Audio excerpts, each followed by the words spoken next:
Lead us in the prayer, followed by the Pledge of Allegiance. Please join me.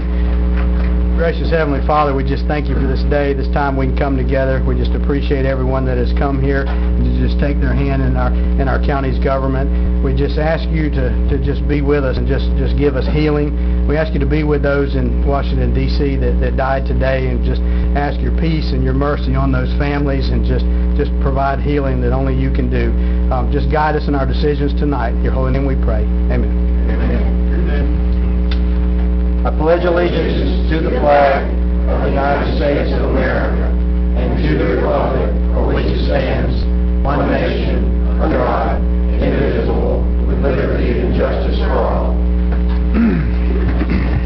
Commissioner Harden won't be here this evening, so it'll just be us four. My computer's ready to do it. All right, are there any changes to the agenda? Mr. Chairman, I want to announce that I plan to abstain from a vote on tab number 2, and I would like to pull consent number 7 and 8. Tab number 2 being the... Escambia County Bond Program. I have a potential conflict of interest with that. Okay. Did you fill out the paperwork beforehand, or...? I did not. I think I have 15 days, Okay. but I definitely will do that. All right, and you want to pull what item off consent? 7 and 8. 8.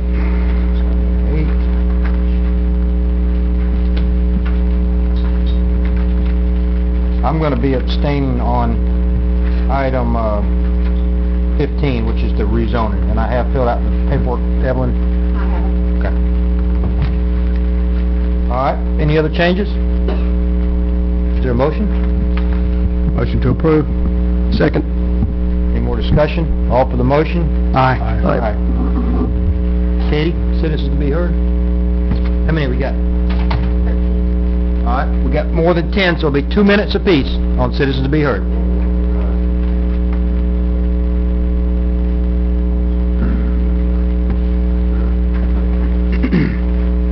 Sir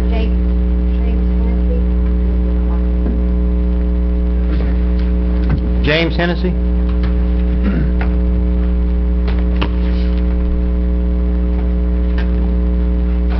Good evening, Commissioners. I'm here this evening. I just want to speak about the current petition drive that the Wakulla Wetlands Alliance has started, and it seems like a lot of misinformation has come out about that, and people misunderstand what the petition is about. The petition is only a vote to put the question of local control on the ballot, and people can decide. This question is not going to be on the ballot if we get sufficient signatures to put it there until November 2014. So I think the wise thing for any citizen to do would be to vote to put it on the ballot, and then let the intervening 14 months as a time to learn about the issues and to be able to vote on them. And if we get to the point, if the thing does get on the ballot, then you'll be able to decide then how you feel about it. However, if it doesn't get on the ballot, and the way the current course is, it looks as if the current ordinance will be pulled off. We won't have a local ordinance, and the state will be the ones managing that. And if it comes to that election time and it's not on the ballot, and you've seen things happen in the intervening 14 months that you think, gee, I wish I could vote for that, and you won't be able to vote for it. It'll be another 2 years, 2016, before you'll be able to vote for it again. So I encourage everybody to put it on the ballot and let democracy take its course. I can't imagine anybody would want an ordinance or not have an ordinance that most of the people in this county do not support.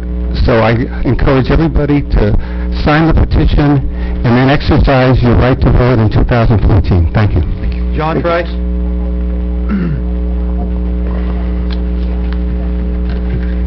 Followed by Mr. Lambu will be next.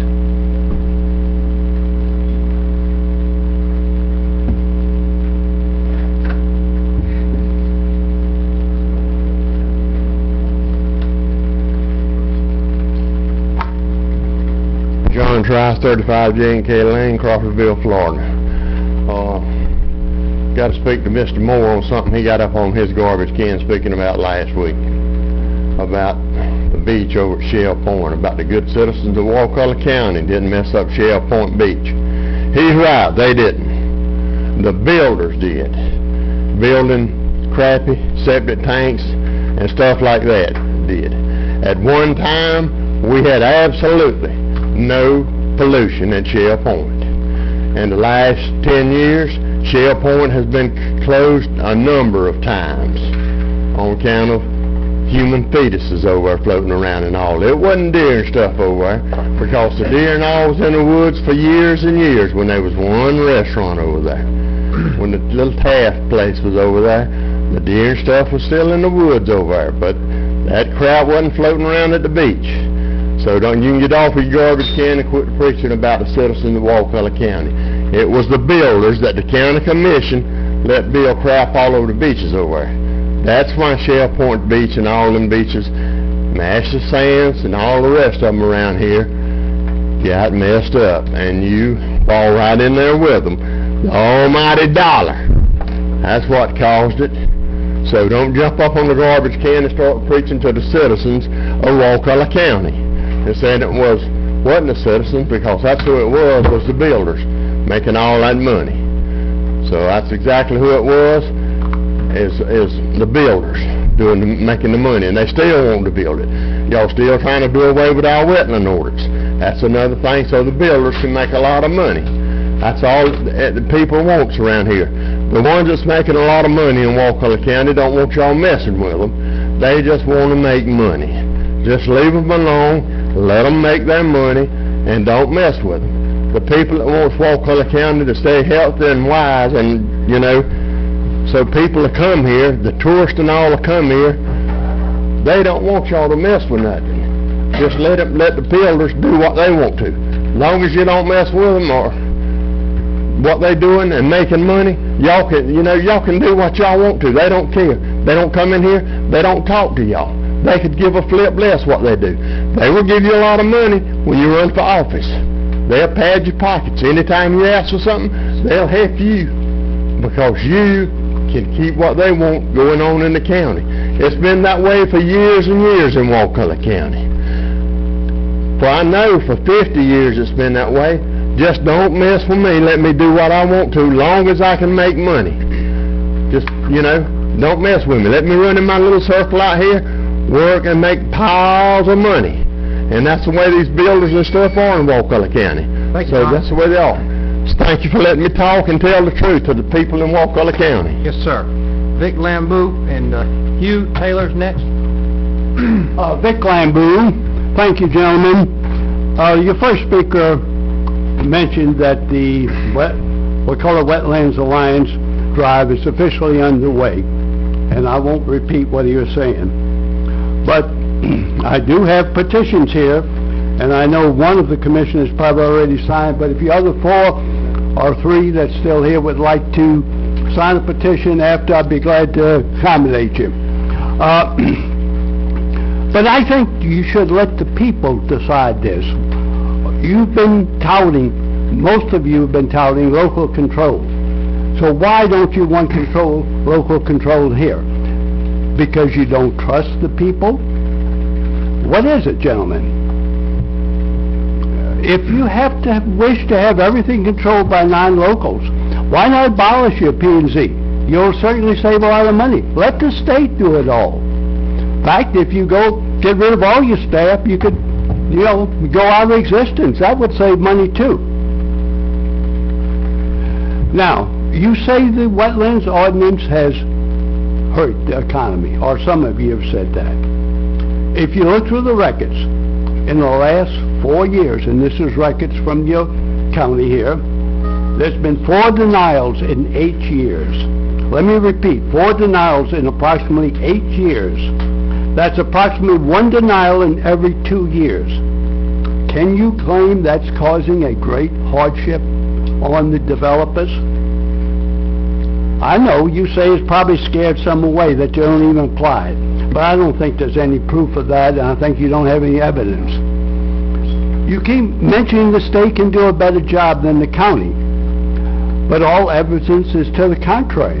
The state, or the Northwest District, that would be the one, has 2 people for 6 counties, while you have 1 for all. What is the state record? The firing of attorneys in the Highlands Ranch Mitigation Bank, they won a great decision and got fired, and they had good records. Thank you. Hugh Taylor, followed by Eugene Watkins.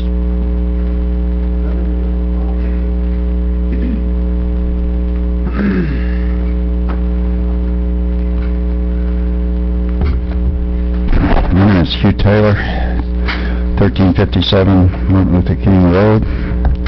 I had some comments prepared. I missed the last meeting for some family stuff that was scheduled far in advance. But I cannot believe this 2-minute rule. I don't know what anybody can say in 2 minutes. I think there's a difference between efficiency and cutting off citizens' comment. And I think that needs to be reconsidered. Getting out of here for a football game, for this or for that, you knew the job when you ran. Now, I want to clarify some comments that I made on the 19th of August. I called Commissioner Moore a liar because he said untrue things about impact fees, about Dr. Kessler, and a boneheaded one, this one. He said he sent a letter to the former sheriff concerning fire and EMS consolidating. He did not send the letter. I quote from Virginia Deagle, public records staff person at the time, not Ms. Taft. Received call from Commissioner Moore stating no letter was sent. Why in the world would he do that? Unfortunately, or fortunately, unfortunately for him, I made the same request for the same letter from the Sheriff's Department and got a letter. So, Mr. Miller proved himself a liar by his own admission, and then is going to get a person or persons from the Sheriff's Department in a whole lot of trouble. I think after I made my comments, Commissioner Thomas was talking about mean-spirited people.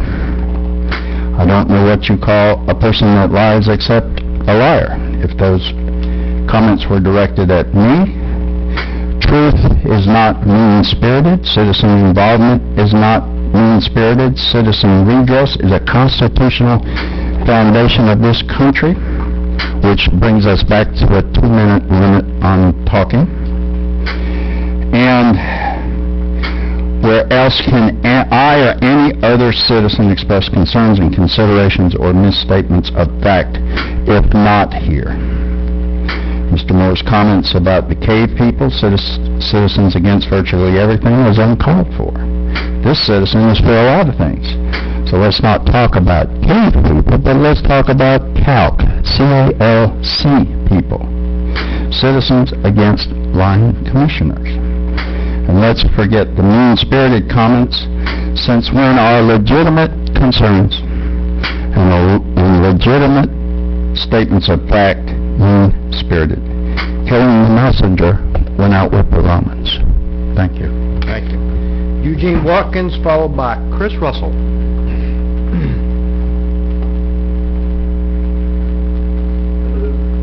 Good evening, Commissioners. My name is Eugene Watkins. I'm from Crawfordville, Florida. I'd like to talk about there's a majority of citizens that would like to see the ordinance for the wetlands to stay in place as it is, and I would like for you guys to withdraw the motion to eliminate the wetlands ordinance. And even more so, there's an even larger majority of citizens that would like to see us have a vote on it and let the citizens make a choice as to whether or not they want to keep that ordinance. I've stood up here many times and talked about what I've seen in Brevard County, where I'm from. I've lived here 31 years, and I've talked about the fisheries that have been eliminated in Brevard County. I thought it would be nice to bring a photo and show you what's been lost. In this photo is my dad. He came in second place catching tarpon on the surf, and in this photo, you'll see tarpon his tarpon weighed 67.5 pounds. The guy that came in first place that weighed 109. People who live in Brevard County now, this is gone. Anybody that lives there, they've never seen this, to be able to go up and down the beach and cast in the water and catch tarpon. So I'll let the commissioner see it. Those are nice fish. You see the big tarpon. You're correct. There's tarpon in certain places, but not on the beach in Brevard County. My dad used to go up and down the beach and catch them. You're right. There's still a few in Indian River Lagoon, but if you read the paper, Indian River Lagoon is being destroyed. They've just had 50 dolphins killed there, and I ask you just to read the paper and you'll see what's going on. But again, I ask you guys if you would withdraw the motion to get rid of our wetlands ordinance. Thank you. Thank you. Chris Russell, followed by Larry Roberts. Good evening, Commissioners. I'm sorry I'm fixing to break the trend here. This is really more for y'all and Dave Edwards. A lot of times you don't hear about county staff until there's a problem. The last couple of weeks I've been working with the building department, the planning department. I'm just here to tell you, you've got to find staff. There's no doubt. Mr. Melvin over at the building and Mr. Cernan at planning, they are doing a great job. And coming as a citizen, going through the process, it's really nice to see that our tax dollars they're taking an interest there and keeping things going. So just want to take a minute, come up here during Citizens Be Heard and tell you thank you for having your staff on board. Thank you, Chris. Yes, sir. Larry Roberts, followed by Dana Peck.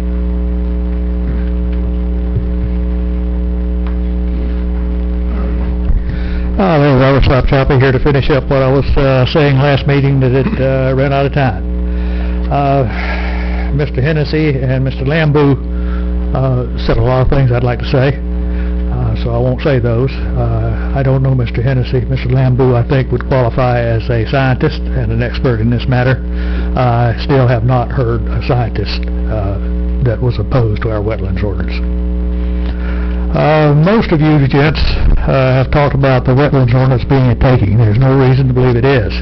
In these years of debate, I have not heard our attorney express an opinion that it was. And since she was involved throughout the development of that ordinance, she must believe that it is not a taking.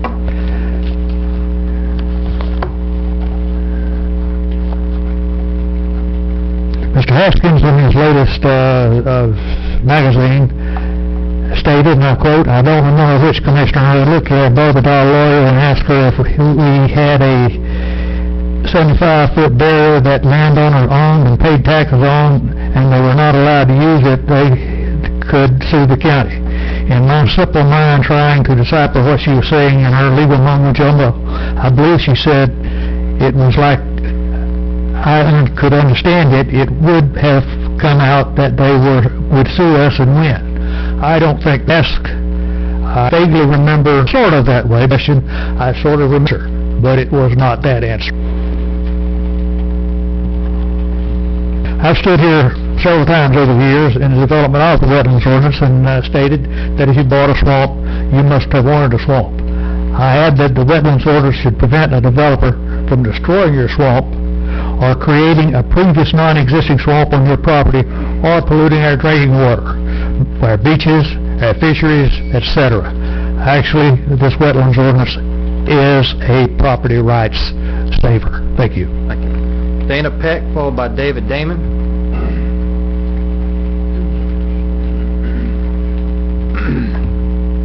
I understand I'm a cave person, so I guess my name is Dana Peck, cave person, and I came from a cave dwelling at 2481 Surf Road. But I'm not here to talk about the cave people, who actually were really pretty good people. The troglodytes survived despite the fact that they had little to nothing to work with. I'm asking you to rethink your decision to deny people the right to vote on how they want their wetlands protected in this county. You have the power and the authority to allow the voice of the people to be heard, and yet you keep saying no. And it raises the question, for what good reason do you continue to say no? Of what benefit is it to the county to not let the people be heard by a ballot vote in 2014? Your continued refusal raises questions about your interest in getting this weakening of the wetlands or pollution or contamination of the wetlands bill through rapidly. Are you afraid there's a risk that the people might not see things your way? By the turnout that we've seen working with the Wakulla Wetlands Alliance, the enthusiasm is great throughout this county to protect the wetlands. That may be one of the reasons you want to say no, just to control, this weakening of the wetlands. But then you raise questions about your own motives. Two of you, by your own public records, look like you're strapped for cash. So is there some potential gain here for you monetarily? One of you is a builder. Certainly you'll benefit if you can contaminate and fill in wetlands more and more and more, even though there are thousands of lots to build on today. One of you has argued property rights is the reason to weaken the protection of the wetlands. That's philosophical. So I urge you to rethink your position and let the people vote. It's the American way. Thank you. David Damon, followed by Richard. You have to help me on this one. Van? Okay.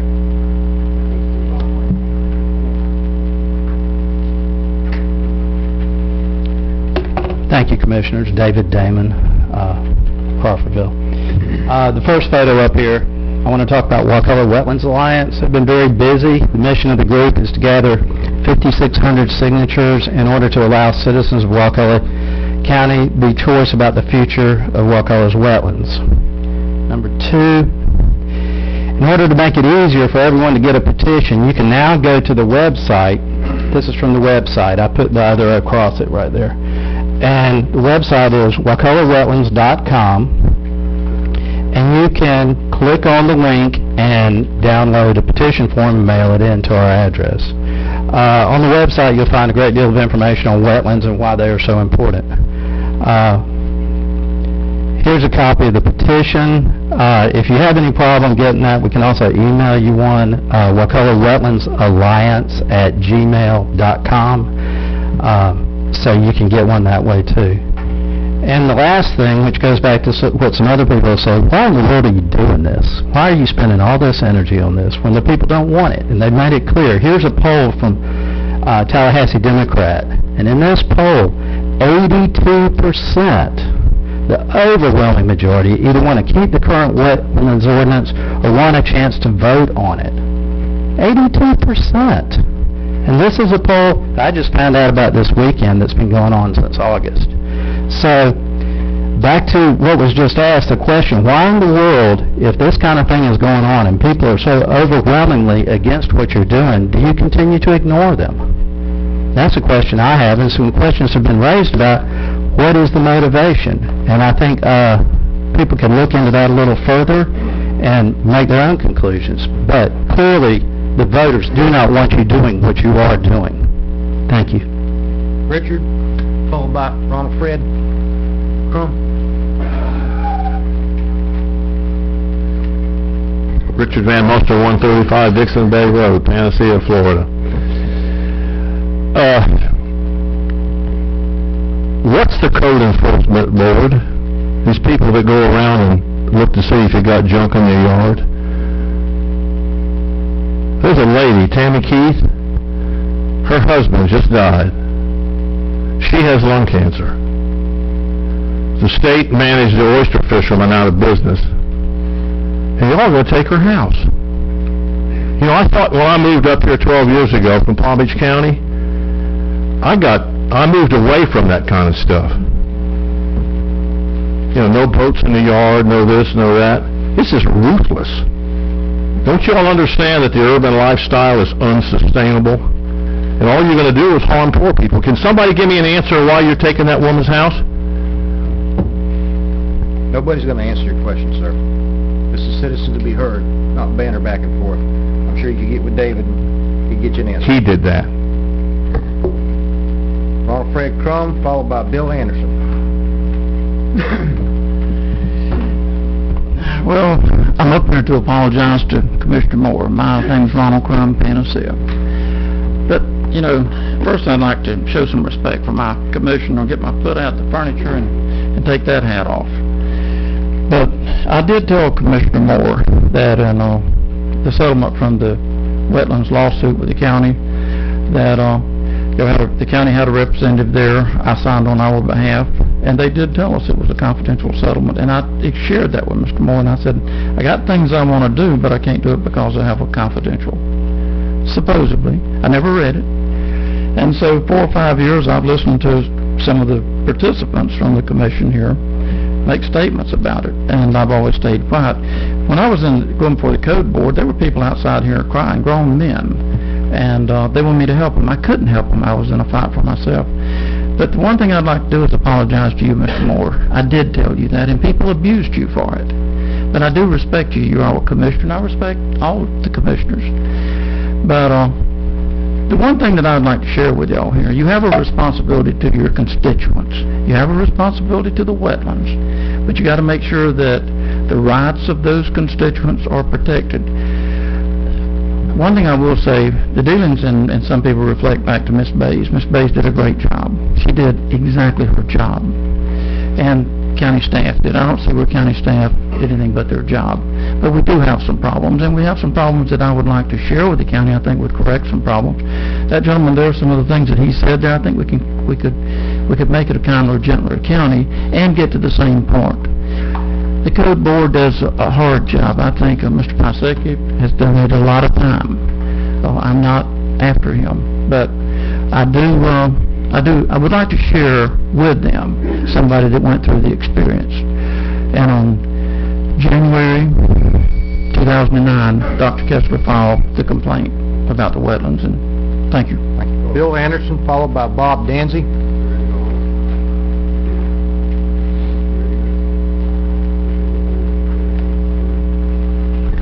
Good evening, Bill Anderson. I find the decision by 4 of you to repeal the wetland ordinance tragic or at least ironic. TCC's Wakulla Environmental Institute is just breaking ground in the county. That institute says it will bring 900 jobs to the county and says its goal is to focus on green and low-impact development in an environmentally sensitive area of Florida, and to be a world-class destination that combines education, conservation, and recreation. Your action to repeal the Wetlands Protection Ordinance is the exact opposite. You are moving in the wrong direction. What about education and study? You voted to repeal the county's Wetland Protection Ordinance, which was approved unanimously by the former commission and enacted based on the recommendation of a committee appointed by that commission who had expertise in wetlands and studied the matter for a year before making their recommendation.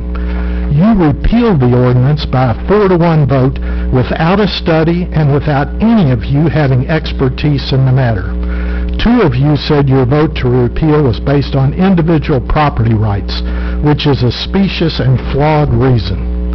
Another of you said 2/3 of the county is federal or state land, which is enough wetlands, and we don't need a wetlands ordinance to protect the other third.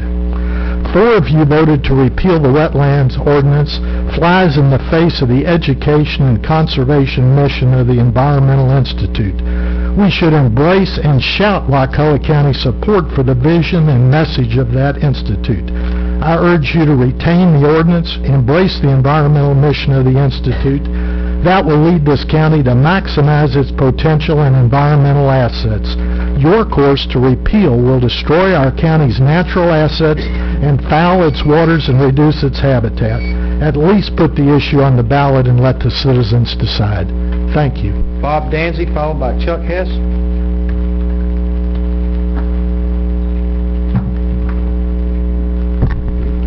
Thank you. My name is Bob Danzy.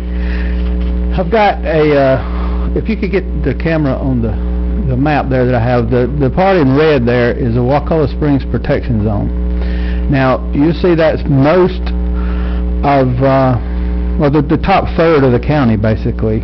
You can't even ask for a land use change for density there. If you own land there, you're locked forever. You're not even allowed to come to this board and ask for a density increase. Now, you see that's got 319, it's got Spring Creek Highway, it's got Woodville Highway, and it's got Wakulla Springs Highway in it. The people that did this are the people that are fighting so hard to keep this wetlands ordinance. So as I said last time I was up here, there's a little pattern here. These people are fighting this hard. They're fighting this hard to keep their fingers on your property. Those are your property rights on that map. These are your property rights of this wetlands ordinance. These people are trying this hard to make sure that you do what they want you to do on your land. Now, as far as the people, there's a lot of people come up here and said, let the people vote, let the people vote. Okay, I get it. Nobody's against the people voting. Everybody wants to hear from the people. The problem is we've already heard it. This is sour grapes. You see, we already heard when the people elected 4 commissioners because they didn't like the way the board was going. So they elected 4 commissioners that would go in the direction that people that cared about their property would go. So I urge you, 3 commissioners tonight, to hang tough on this and to do the right thing and to give us our property rights back. This is about getting certain groups of fingers out of our hair and out of our property. So I just want to urge you to vote for this when the time comes. Thank you. Chuck Hess, followed by Mike Stewart. Well, they say mimicry is the sincerest form of flattery, isn't it? Now, when we talk about cave people, it's an interesting acronym that Mr. Moore has created. And basically, a lot of people come to Wakulla County for their quality of life. They came here because it's pristine. It's one of the few counties in Florida that really has high-quality wetlands, high-quality fishing, high-quality hunting, all the outdoor experiences that they wanted. You're coming along at this point, and in spite of you have this opportunity with the Wakulla Environmental Institute to have a good way to grow our economy with green jobs. You're coming in and trying to do lowest common denominator. You're trying to do the kind of development that's been done all the way across the state of Florida and has failed repeatedly across the state. Now, I can understand the business model of how that would work, okay, in some places where you have jobs. But as long as we don't have jobs in the county, as long as we have to commute to Tallahassee, that business model is not going to work. So you need to come up with something that will improve this county, and the TCC Environmental Center is probably the most important thing. And making our county shine as interested in the environment is real important for having that TCC Institute. And that's where your focus should be. Don't go for the lowest common denominator. Don't try to make our houses as cheap as possible. Go for quality of life, because that's why people came here. Thank you. Mike Stewart.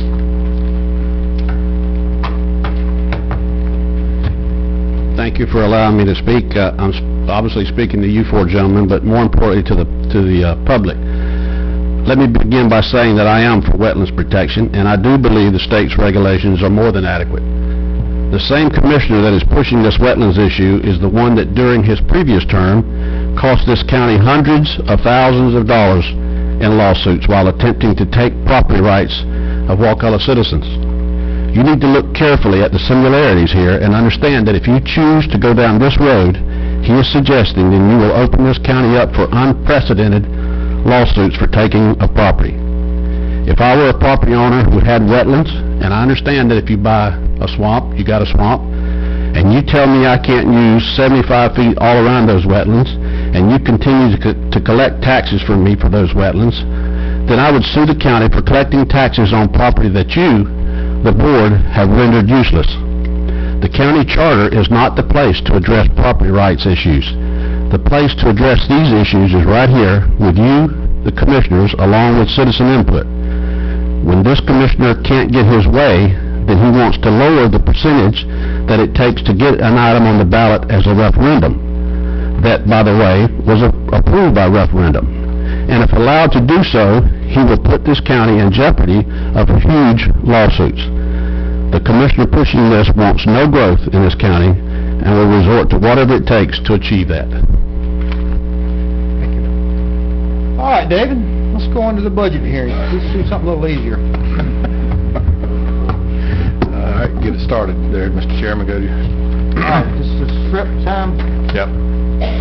I have to read this script verbatim, so bear with me. This is the second of two required public hearings on the Wakulla County budget for fiscal year 2013-14. If you wish to speak during the public hearing portion of this meeting, please step forward at the appropriate time. The proposed final aggregate millage rate for Wakulla County is 8.5000 mills, which is 4.46% less than the aggregate rolled back millage rate of 8.8972 mills. The proposed final budget for Wakulla County is $42,079,177. Now the county administrator will read the millage rate into the public record. The proposed Board of County Commissioners of Wakulla County final countywide millage rate is 8.5000 mills, which is 4.46% less than the countywide rollback millage rate of 8.8972 mills. The proposed Board of County Commissioners of Wakulla County final budget is $42,079,177. The final budget incorporates the following changes to the tentative budget as directed by the board during the first public hearing. An increase of $150,000 to the Sheriff's Fine and Forfeiture Fund. Let me explain that rolled back rate. I guess I can deviate a little bit, can I? Need to go on through the process. All right, I'm opening up the floor for a motion to begin the public hearing. So moved. Second. Okay, at this time, the individual that have turned in a speaker card to the clerk, or Katie, are allowed to speak. Ms. Peck, that's you.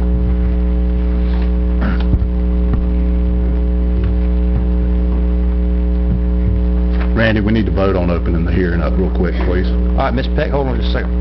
We need to vote on opening the hearing? Opening up the hearing, yes. Okay, any discussion on it? All for the motion? Aye. Motion passes 4-0. Go ahead, Ms. Peck. Dana Peck, cave person, 2481, cave dwelling. I wasn't going to look at this budget until next year when a couple of you might be up for re-election, those of you who slap taxes on everything that moves in this county. But I went ahead and looked at it. I'm sorry that I did. It was very disturbing. I think tonight you might sit here and pat each other on the back for a job well done. And I in no way mean this as a reflection on the staff. I'm talking about you, the commissioners. But it was very disturbing to look at this budget, and I just looked at it briefly to see that a sizable portion of your income comes from those services taxes and those communications taxes that two of you proposed and adopted for this county. Those are taxes that are unbearable for people. They're on everything, cable, phone, water, whatever it is, you name it, you've taxed it. In addition to that, I saw that you're sort of proud of reducing county administration expenses, but at the expense of what?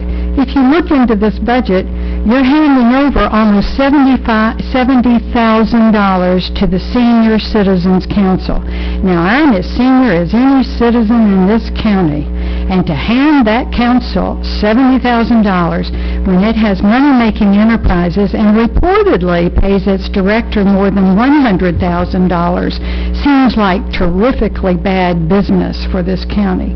In addition to that, it seems that you're giving dues to 3 organizations and the rest of it to the Chamber of Commerce, amounting to $39,000. If I start adding, and math isn't that great a subject, I'm getting up to $100,000 here that you're giving away. You put on a St. Nick hat, give away money, and it's not your money to give. And then turn around and say, let's get tight on the county employees. Let's be stringent with our spending on the county employees, while we gouge everybody else with unbearable taxes. All right, Florida statute requires that the board to to address the final millage rate before addressing the final budget. The board must vote on the millage rate and the budget separately. I will now entertain the following motions. Motion 1 is to approve the Board of County Commissioners fiscal year 2013-14 final countywide millage rate of 8.5000 mills. Motion. That's a second then. Second. Okay, motion by Ralph, second by Howard. Any more discussion? All for the motion? Aye. Any opposed? Motion number 2, approve the Board of County Commissioners fiscal year 2013-14 final countywide budget as presented by the Administrator on July 15th, 2013, and as amended through the agenda process today. Motion to approve. I've got a question. Is there a second? You want to then ask your question? You get a second? I second it, but I Okay. still want All right, go ahead. David, this, if I vote for this here at this point, this does not take the money away from the Sheriff's Department. That's correct. It has the 150,000 in. Pardon? It has the 150,000 in. Yeah, Right. okay. I'd kind of like to offer a compromise on this thing with the Sheriff's Department, if I could. If I understand you want to keep the money in there. Our staff and the clerk's office has told us we need to cut to make our county financially stable. How about if you would amend your motion to say that we agree to make that money available if necessary, if he needs to go back to David, if Charlie or Sheriff Creel can't make the cuts necessary for that 150, that we're committed that we will provide that money out of our reserve fund, which I think is where you were going to put it. I'd just like to offer that. It's your motion. You don't have to amend it if you don't want to. But I think that's a decent compromise, that it's still there, but it still gives budgetary control to our administration and clerk. I would prefer to leave it. I've looked at the budget, as we all have, in detail, and, you know, if we compare the sheriff's budget this year compared to last year, he's making a cut. He's getting less money than he did last year, even with this extra $150,000.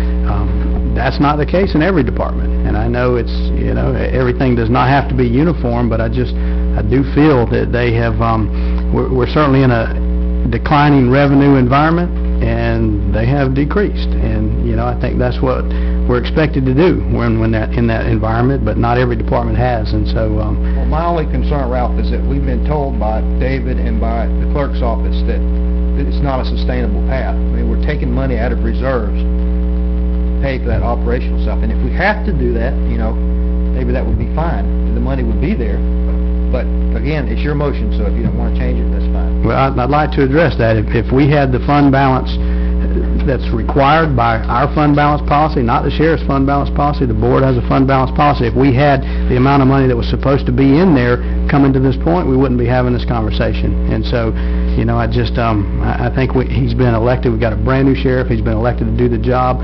He's made a cut, and I say we give him a chance and let him do his job, and I hope he doesn't disappoint us, make us proud, and you know, next year we have to revisit. I'm not going to vote against the budget. I think I've told you that. I think that's, I mean, I'm not just going to not vote to have a budget, but I don't agree with you. I think we need to cut it. Go ahead. Basically, I've talked to the sheriff, and I agree with what our administrator has done. He's done a wonderful job on the budget. He's done a wonderful job for our county at this point. We don't share the same opinion on this particular issue.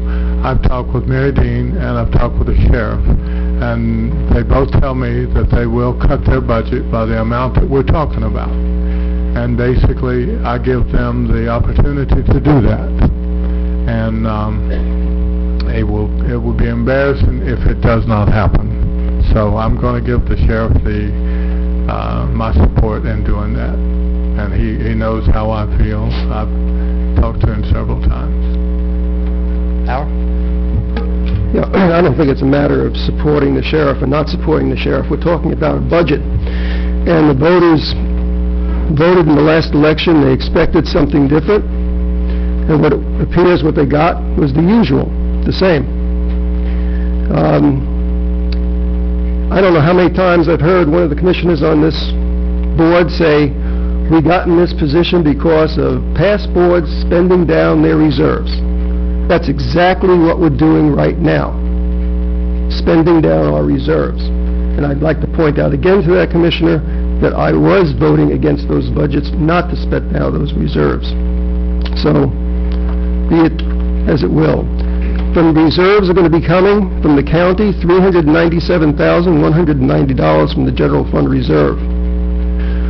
From the WCSO, $134,657 from the reserves. This is wrong. All of us received a letter from the clerk today urging us not to spend down the reserves. And if we wanted to solve it, we have two choices. One is to make some cuts, and the other one is to increase revenues. And what does that mean? Taxes. Cuts seems like the thing that can be done. Out of the budgets that large, out of a budget that large, to ask for a $150,000 cut is not asking much. So, there were other issues with this budget that I disagree with. I'm not disagreeing with the process of the budget. I think this is the best budget process that I've seen in a decade. I think the openness, the accountability of it, the working together of the administrator of the county and the clerk of the court was spectacular. There's a document that's produced that our citizens can read and understand. And we have to approve a budget. We cannot go forward and not approve a budget. But to ask for a $150,000 cut when we know that we are potentially spelling out bankruptcy for a constitutional officer in 2 years' time, I don't think that's the prudent route to go. So I can't support that budget. And I offered compromise in the spirit. If I voted with Howard tonight, we wouldn't have a budget. It would fail 2-2 on a tie. We'll have a budget, we'll just come back to work. It would be last year's budget, right? I'm not going to do that. I'm not going to see us get locked in like Washington is, so. Any more discussion? I would like to address the spending down the reserves comment, and we received the modified budget today, so these numbers I'm going to give you are going to be off just a little bit, because these are the numbers prior to the $150,000 that we approved at the last meeting. But based on those numbers, the sheriff's budget is down 3.9% from the year before, and I'll start out by saying I'm okay with approving this budget, but there's some ups and there's some downs, and so it's not acceptable to just say that this $150,000 decision is bankrupting our county. It's not acceptable. We need to be honest with our citizens here. Let's go through some departments. County administrator revenue up 24.41%. Clerk of court, zero, no change from last year, up or down. Property appraiser up 2.01.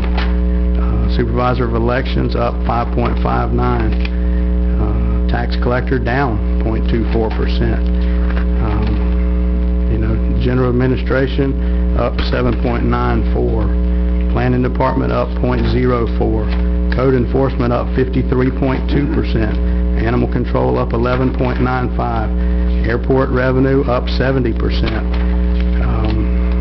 Local library up 7.58%. I'm not going to go through every one of these, but splitting hairs on $150,000 and hanging it all on the sheriff is just not telling the entire truth.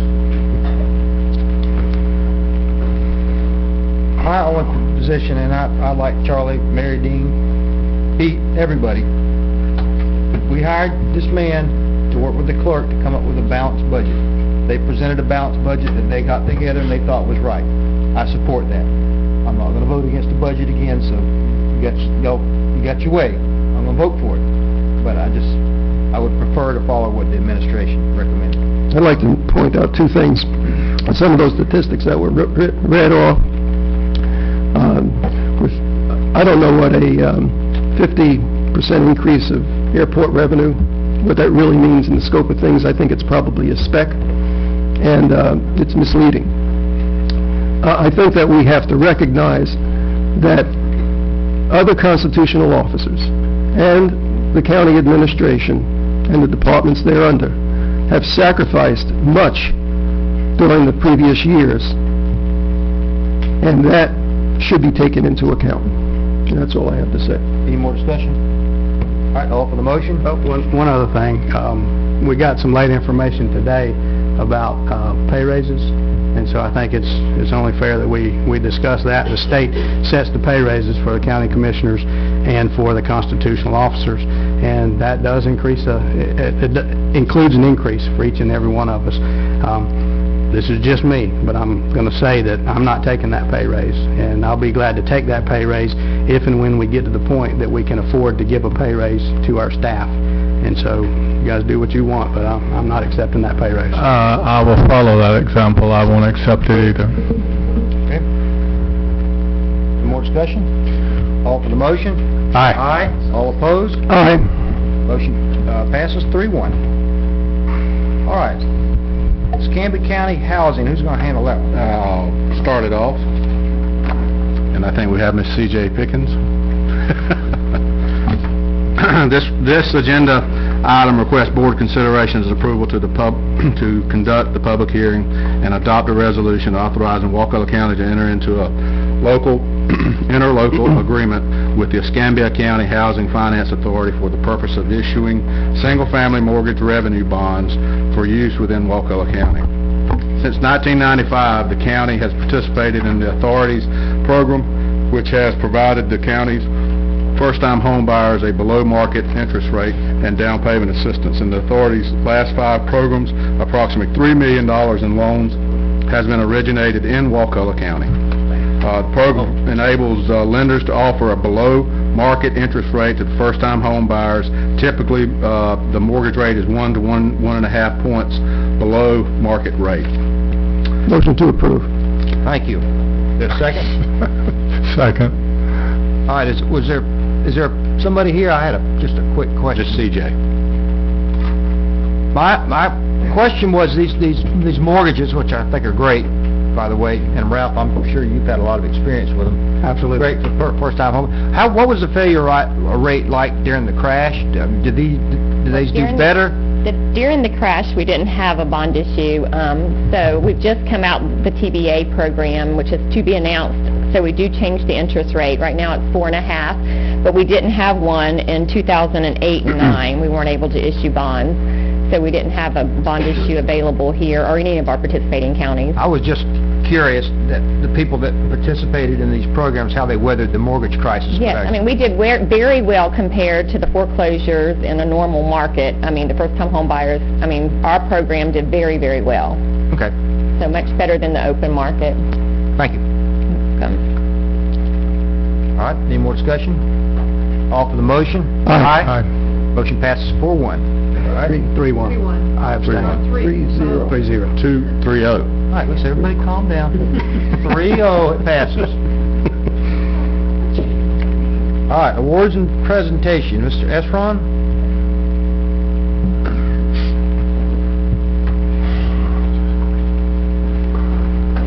Good evening, Commissioners. Per your contract with the Florida Department of Economic Opportunity, Katie? Where am I?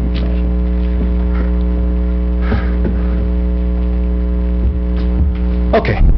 We are required by law to do a brief presentation on fair housing. For those in the audience that are interested in receiving information, I've left some fair housing information, PowerPoint presentations, and some pamphlets for you. With fair housing, it's to all commissioners. What is fair housing? It was established by the Fair Housing Act to protect people from discrimination when renting or buying. There are certain properties that are under the Act. There are certain exemptions that we will go through briefly as we navigate through. Who is protected? Discrimination based on the following factors is prohibited. Race, well, here we go. Well, There you go. here we go. All right. Who's protected? Race, color, national origin, religion, gender, disability, and familial status. Exemptions. There are certain exemptions under the law that are applicable to those that are elderly, and according to the federal definition, that is age 62 or older. If housing is specific to those that are age 62 and older, you are allowed to have a carve-out under the Act. Now, as it relates to mortgage lending practices, in mortgage lending, no one may take any of the following actions based on race, color, national origin, religion, gender, or familial status.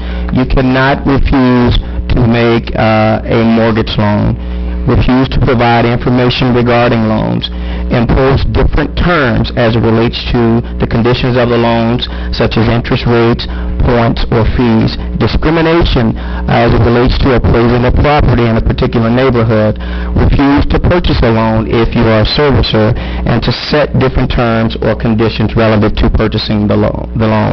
As it relates to insurance, in accordance with the Act, it is unlawful to refuse homeowners insurance based on one of the protected classes, to refuse to provide homeowner insurance or impose less favorable terms based on any one of the protected classes, and refuse to provide available information relative to the full range of products that may be offered. Under the Fair Housing Act, it is against the law to refuse to rent or sell housing, refuse to negotiate housing, make housing unavailable, deny a dwelling, set different terms, falsely deny housing available for inspection, sale, or rental, for profit, persuade owners to sell or rent, and in the mortgage lending market it's referred to as blockbusting, or deny anyone access to or membership in a facility or service. Also, if there's a person with a disability, you cannot refuse to allow them to make reasonable modifications to their dwelling at their expense if necessary for the disabled person to use the housing, or refuse to make reasonable accommodations relative to the applicability of rules and policies. Now, if there is a fair housing, or you think there is a fair housing issue, there is a complaint process. You are to contact the local or state fair housing agency first. Here in Wakulla County, Ms. Melissa Corbett is the fair housing coordinator, and there is a process in place, and information is also available online as to the applicable process one must take in order to file a complaint. If unresolved, contact the nearest HUD office. Now, where do you write? Contact the county first, or send the housing discrimination complaint form or a letter to the nearest HUD office. For this particular reason, it is the Atlanta Regional HUD office, the Office of Fair Housing. And I'm almost done. If a violation is found, HUD may impose compensatory damages, orders for comprehensive corrective action. They may award punitive damages or civil penalties to the government. And typically, if there's an issue, they try to work it out as it relates to remedies may require retrofitting housing that has already been constructed to make the applicable accommodations. Commissioners, that is your fair housing presentation. Thank you. Any questions? This is for the CDBG Housing Rehabilitation Program? That is correct. How much money is Wakulla County going to receive as a result of having to listen to your great presentation? $750,000. I think it was worth every penny. All right. Thank you. Question for you. Oh, I'm sorry, Dr. Kessler has a question. Yes, sir, Commissioner. Hello. How are you? Good. So under the things that you're not supposed to discriminate against is familial, and then when it goes to the exemptions under housing for older persons, familial status is again mentioned. Can you explain that? Well, and I'm not the fair housing guru. We have people that are very conversant in that, Commissioner, but I do know as it relates to the elderly, you are allowed under certain circumstances to only allow those that are 62 or older to live in a certain community. Typically, you cannot do that. And then there's also an exemption for if housing is specific for those that are 55 and older that are caring for those that are 62 or older. Gotcha. Thank you. Thank you, sir. Thank you.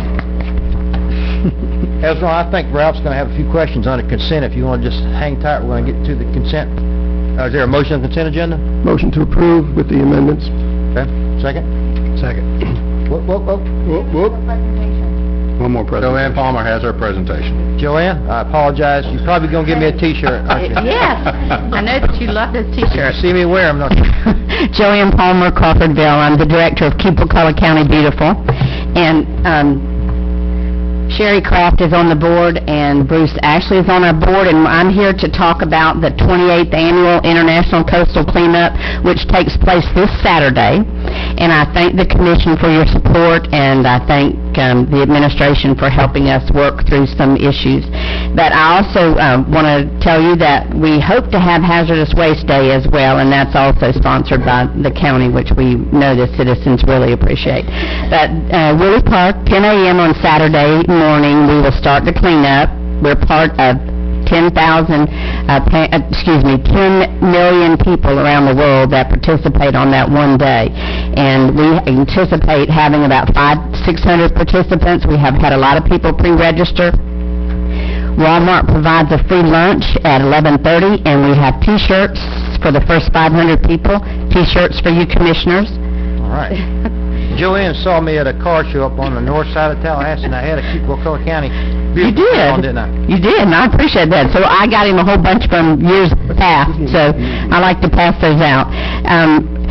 Unfortunately, trash travels, and this is a great opportunity for us to get rid of the trash that travels into the waterways. This is based predominantly in the waterways, but while this is on an ongoing basis, we have cleanups in Wakulla County, and the Sheriff's Department Litter Control Unit, which I'm sure you're all familiar with, picks up an average of 4 tons of debris in a month. We keep statistics on that. So we hope that you all know what great work we do and that you notice Keep Wakulla County Beautiful and the things that we try to accomplish.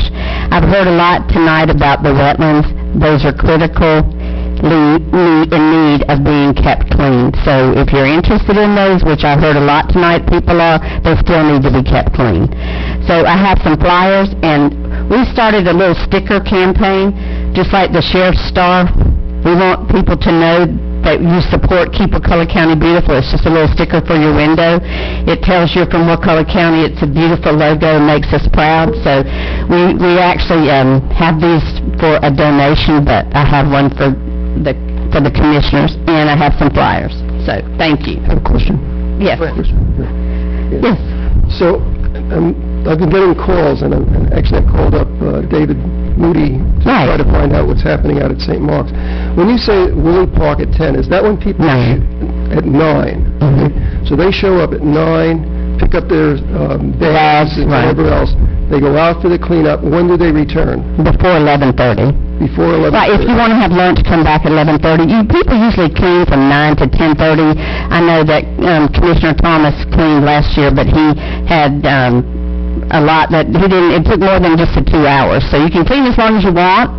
You can clean wherever you want. If you know somewhere that's not a waterway that needs to be picked up, we still love the fact that you will come and, that we have dumpsters and you can dispose of it properly. Great. We also have a cigarette butt collection contest, which offers a $100 prize. But you have to pick them up that day, and you can't go to receptacles and get them. And the troops, the Girl Scout troops, and we have lots of organizations that like to participate. And that, because $100 is $100, and it helps to get those cigarette butts out. So, thank you. Thank you. Thank you. You can't bring them with you either, right? All right. Now, is there a motion on consent? Motion to approve. Second. All for the motion? Aye. Motion passes 4-0. All right, Ralph, item 7 on the consent. You want to pull? Yes, and I got a chance to speak with Mr. Ezron right before the meeting, but I just wanted to bring up something to the board here. There's one provision in there that states, paragraph number 8, it says, in the event the sole owner or all owners executing this agreement are deceased during the, and then there's a fill-in-the-blank year term, therefore, the agreement shall be considered satisfied and will no longer constitute a lien against the property. If a person qualifies for this program, and correct me if I misstate anything, but if they sell that property during the term, they're going to be responsible for paying this off on a prorated basis. But if they die during the term, the heirs would be able to get the property and be satisfied free and clear. To me, that's a little inconsistent. To qualify, the homeowner has had to show that they have a financial hardship and they meet the qualification. The heirs may not. The heirs may be independently wealthy, and now we're turning over the equity in this property. Why to is that them. blank? Well- Is that for us to fill in? Yes, sir. That is for, and when you see any reference to term in a document, it's blank because it may vary depending on the county's, this is the CDBG Housing Assistance Plan. And so that term is going to be consistent throughout the document. Typically, that is set by the county. That term, let's say it's rehab, it may be forgiven over a period of 5 years. If it's a demolition or a replacement of a property, it may be forgiven over a period of 10 years, and it's forgiven pro rata in equal installments every year. Well, I guess my question was, this was on the consent agenda, so shouldn't there have been a number in there that it's in the 10th year, if you die in the 10th year, it's forgiven, or... We're approving the form. Approving the form, the template. Right. And we've already established these numbers in our housing... They're in the Housing Assistance Plan, yes, sir. So, Commissioner Thomas, I'm sort of appreciating where you're going with this. What's your suggestion? I suggest that we take that provision out, and we don't just, theoretically, a person could die after 1 year in the program, and now they're going to, that home will pass to the heirs completely satisfied. And, that person may have had an entire home built and spent, or received $70,000, $80,000, and we've just given them a home. I think that we need to be careful to bring that money back in so we can benefit more citizens. I agree 100%. What does our housing plan say that number? The Housing Assistance Plan does not address this issue. The board can change this, and we will have the documents reflect that, the board's wishes. Just make it, either take that out or fill in that that's the last year of the lien. But we also need to give you direction to change the LHAP if we don't like the verbiage, is that right? Well, if you put it in the LHAP, depending, we can do that, but there's a formal process for that. You don't have to address it in the LHAP. This is the mortgage document. We can address it here. Okay. Yeah. That's what I'd prefer. Let's keep it simple. Just take it out? Yeah, I think so. Okay, you want to make that in the form of a motion? So moved. Second. Evan, we got that? Any more discussion? Any comments? All for motion? Aye. Motion passes 4-0. All right. I was just going to ask one question. If you just take that out, what happens then? Well, what we will actually have to do is, there's more standard language, and it varies depending on the county.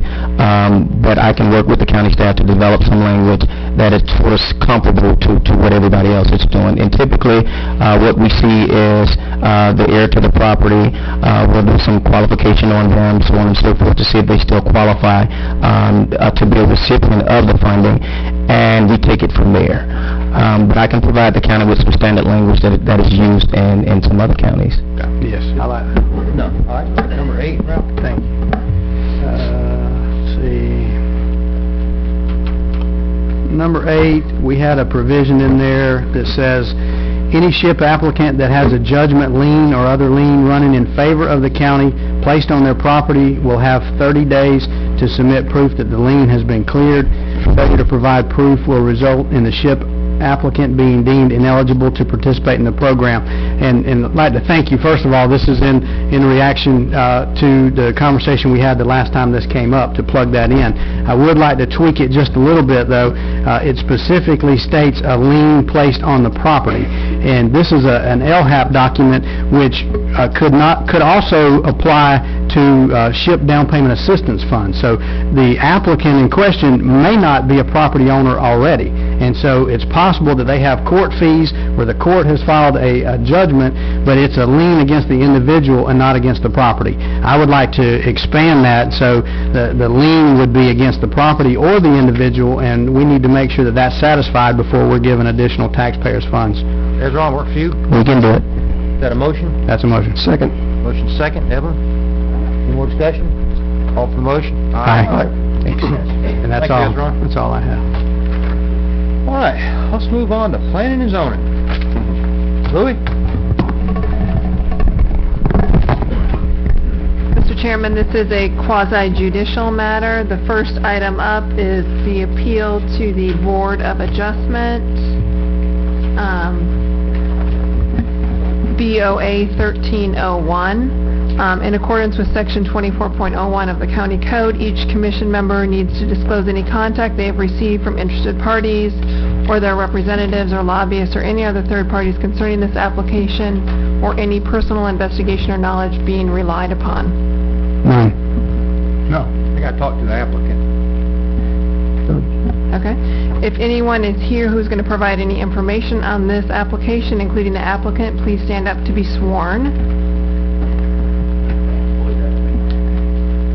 Please hold up your hand. Do you swear or affirm to tell the truth, the whole truth, and nothing but the truth? Yes. Thank you. I'm going to turn it over to Mr. Scott Shirley, who's conflict counsel in this case. What? Conflict counsel. I represent the board. I can't represent staff on this matter. Good evening, Chairman Merritt, members of the Board of County Commissioners of Wakulla County. My name is Scott Shirley. I act as conflict counsel to represent staff in the quasi-judicial proceedings that may come before the various boards in the county under a continuing services contract to Neighbors Giblin. Before we get into this matter, there is a sort of a housekeeping or jurisdictional matter to deal with. As you may note in the staff report, it is the staff's position that the appeal was not timely filed. Under the Land Development Code, the appeal has to be filed within 30 days of the rendition of the decision. That was on June 11, 2013. The appeal to the Board of Adjustment was not filed until July 19, 2013. That is more than 30 days. Since that is a jurisdictional matter, staff, first of all, would like to move to admit the staff report with the attached documents to it, and then staff would suggest that a dismissal of the appeal would be appropriate. And at this point, I think it would be appropriate, of course, for the applicant to be heard concerning a potential dismissal of the appeal. Once we have a motion. Can you restate that? It is a dismissal of the appeal as untimely. Because it wasn't filed within the 30 days. I understand. Right. So I'll make that motion. Okay, is there a second? I'll second it. Have we got a motion and a second? Sir? Yes, sir. Referring to Section 3-22, subsection 6, subsection D, there's a provision that allows for not strict literal interpretation of the code if it would be an undue hardship on an applicant. I would suggest that would be the case here. I have substantial money and time invested in the building of this deck, which was already in process when I received the notice to stop and get a permit and all that. I would ask the court or the commission to give that consideration before dismissing an appeal, which would just cause me to have to go back and appeal and do the same thing all over and spend a lot more money to get right back before you. Thank you. All right, the motion on the floor is related to the timely application of it, not the substance of the appeal. Any more discussion? Any citizens to be heard? All for the motion? Aye. Motion passes 4-0. Thank you very much. All right. Louis? Mr. Chairman, this is also a quasi-judicial matter. This is the Barwick-Dixon rezoning item. In accordance with Section 24.01 of the County Code, each commission member needs to disclose any contact they've received from interested parties or their representatives or any other personal investigation or knowledge being relied upon.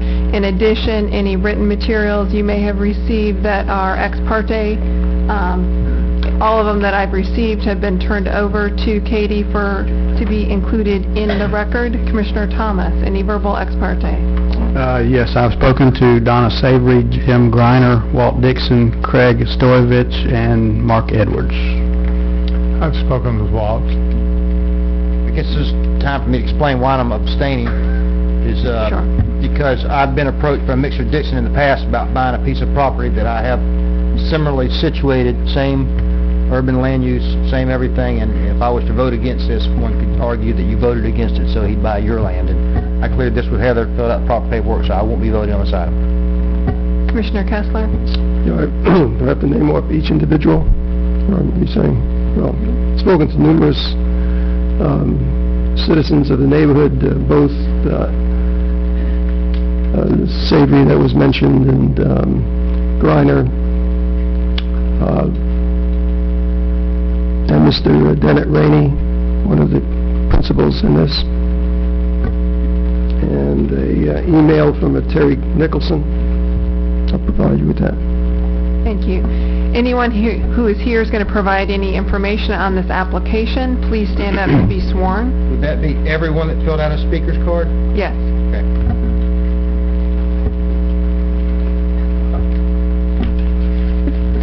Do you swear or affirm to tell the truth, the whole truth, and nothing but the truth? Thank you. I'll turn it over to Louis. Good evening, Commissioners. As you may know, this is a request for rezoning from agriculture to R3 multifamily residential on a 9.73 acres of a 22.508 acre parcel located at 3150 Crawfordville Highway. This item went to the Planning Commission on August 12, 2013, where a recommendation of approval was made, but that recommendation did not pass, so we did not get a recommendation of approval from the Planning Commission. Staff is recommending in favor of this item, which is option 1. We cite in our staff report the future land use district of Urban 2, which allows up to 10 dwelling units per acre. This is consistent with the Crawfordville Town Plan. It is also in the enterprise zone, and it's also there's a reference need in our residential needs analysis to diversify the county's housing stock. For those reasons, staff is recommending approval of this. The applicants and the neighbors, I know, are here to speak on this, so we're available to answer any questions. I'd like to make a motion to continue this. I'd also like the opportunity for the citizens present to voice their hopefully support of that continuance. Heather, as far as the continuance, is that something the applicant has to agree to? At this point, if the item is continued one more time, the applicant would have to go through the renotice process in order to, because we can only continue once under the code. I would recommend that given that impact on the applicant, that you would seek the applicant's consent to this continuance. It's not necessary, is that correct? I mean, It's asking. technically, I mean, it'd be good to have a stated reason that we need a continuance. Is there a second on the continuance? There'll be another motion later, so everybody's going to get to speak. You want to speak to the... No, this is fine. All right.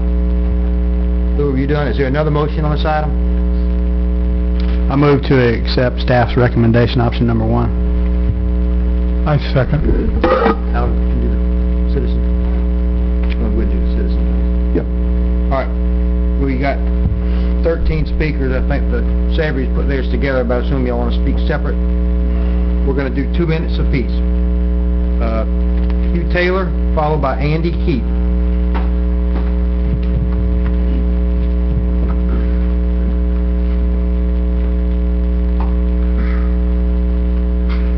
This thing is so short-sighted, and I'm not a cave person. I'll tell you what I'm for. I'm for decent traffic flow. I'm for decent commute times for our citizens. I'm for recognizing hidden costs, and I'm for thinking about that stoplight on the Woodville Highway just south of Capitol Circle, where they put an apartment complex that was going to do wondrous things, and now we got, I don't know how much distance between Capitol Circle and that stoplight. Are we going to do that? Yes, we are, if this thing passes. There will be a stoplight there because nobody's going to be able to get out, and everybody's going to be able to get in, but nobody's going to be able to get out because they'll be turning left against 2 lanes of traffic. It's, local, decent traffic is getting worse and worse and worse. And here we go. I don't even know the name of it, and I passed it enough, but I'm not interested in an apartment right now, so I guess there's an apartment complex that runs from Martin Luther King to Shadeville. It's a right turn in and a right turn out. We moved down here because we had to plan our day around right turns in Tallahassee. That's going to happen here.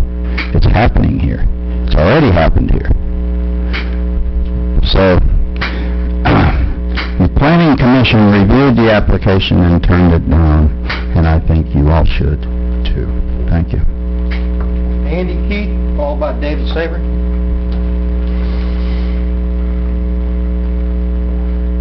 Commissioners, first, thanks for letting us have a voice here.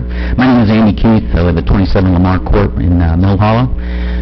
I don't have any facts and figures to give you. I don't have anything else other than personal story. We got here back in 1997. We were going to live in Tallahassee, but we liked the uncluttered rural area down here, and that's where my wife and I wanted to come and bring our kids. So we got a house, a very nice little house with an acre over in Mill Hollow, and we've lived there for 16 years. Now they're getting ready to put in 80 units within a 9-acre area right next to our subdivision.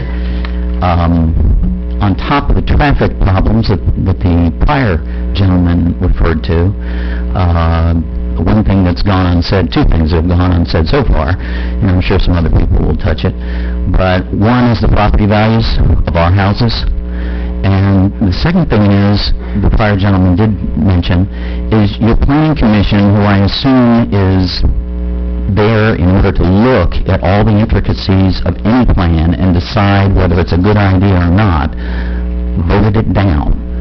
So if they're part of your staff or if they're just part of a separate arm of the government here, either way, they've looked at it and they've decided against it. So I'll leave you with that. I recommend that you vote it down. Thank you. David Savery, followed by Donna.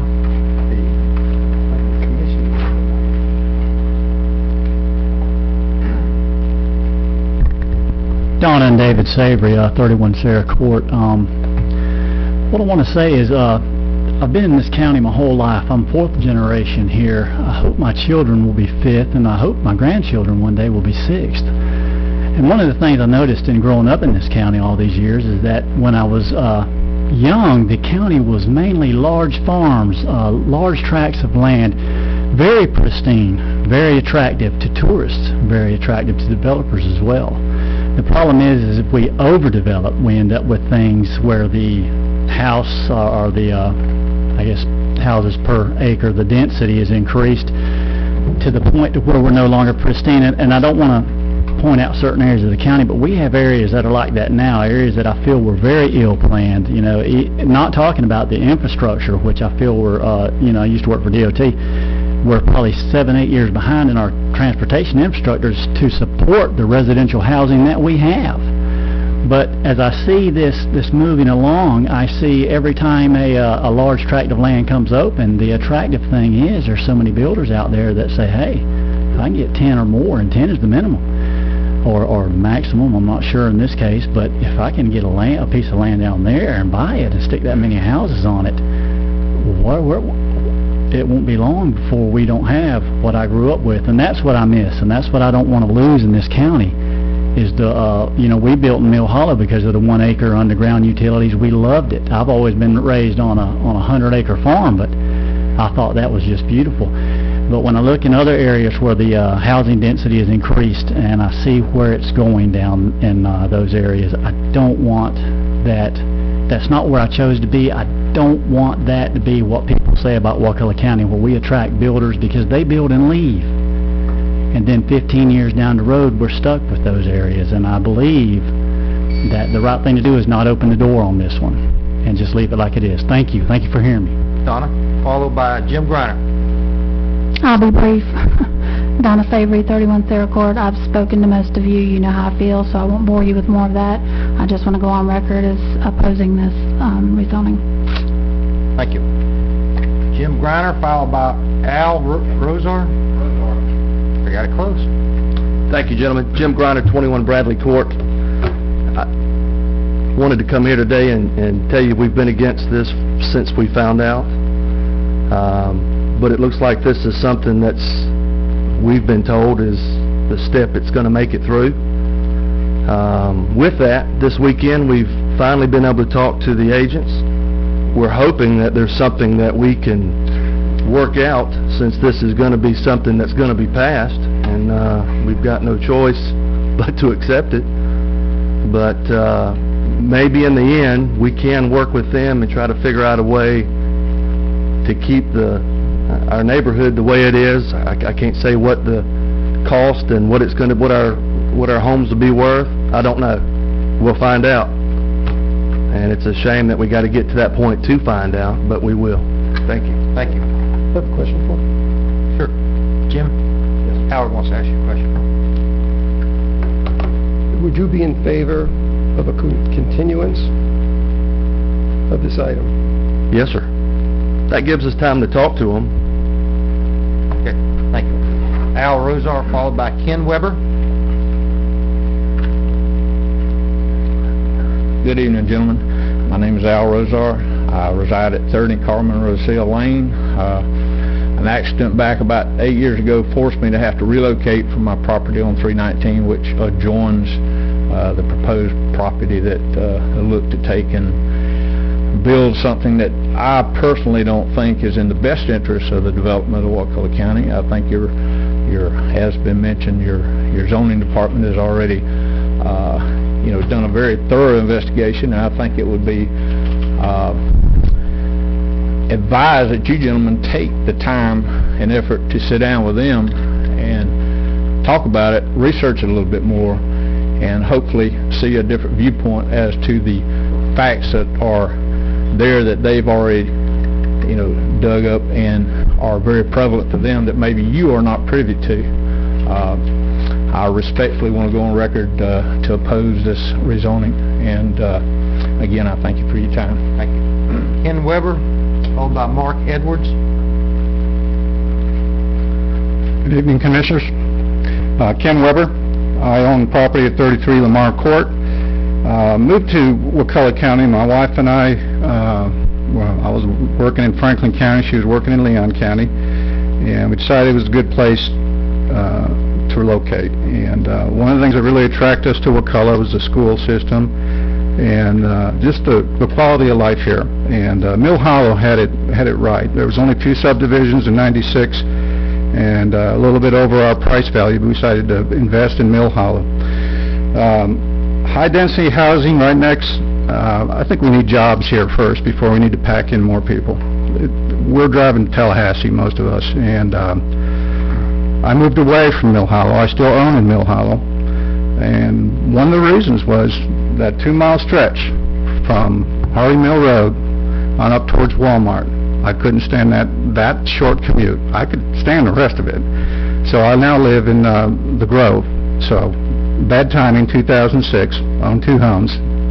Thought it was good to invest in Wakulla County. I do not think it's good that some type of development could impact our investment. We collect about $80,000 in taxes from Mill Hollow residents and about $1,400 from the subject property. I think we need to take care of our landowners, hardworking, going through a hard time. We all have, trying to pay our mortgages, pay our, taxes, which seem to stay about the same. You worked hard to do that, but it's been tough on folks. This is urban fringe property, the subject property.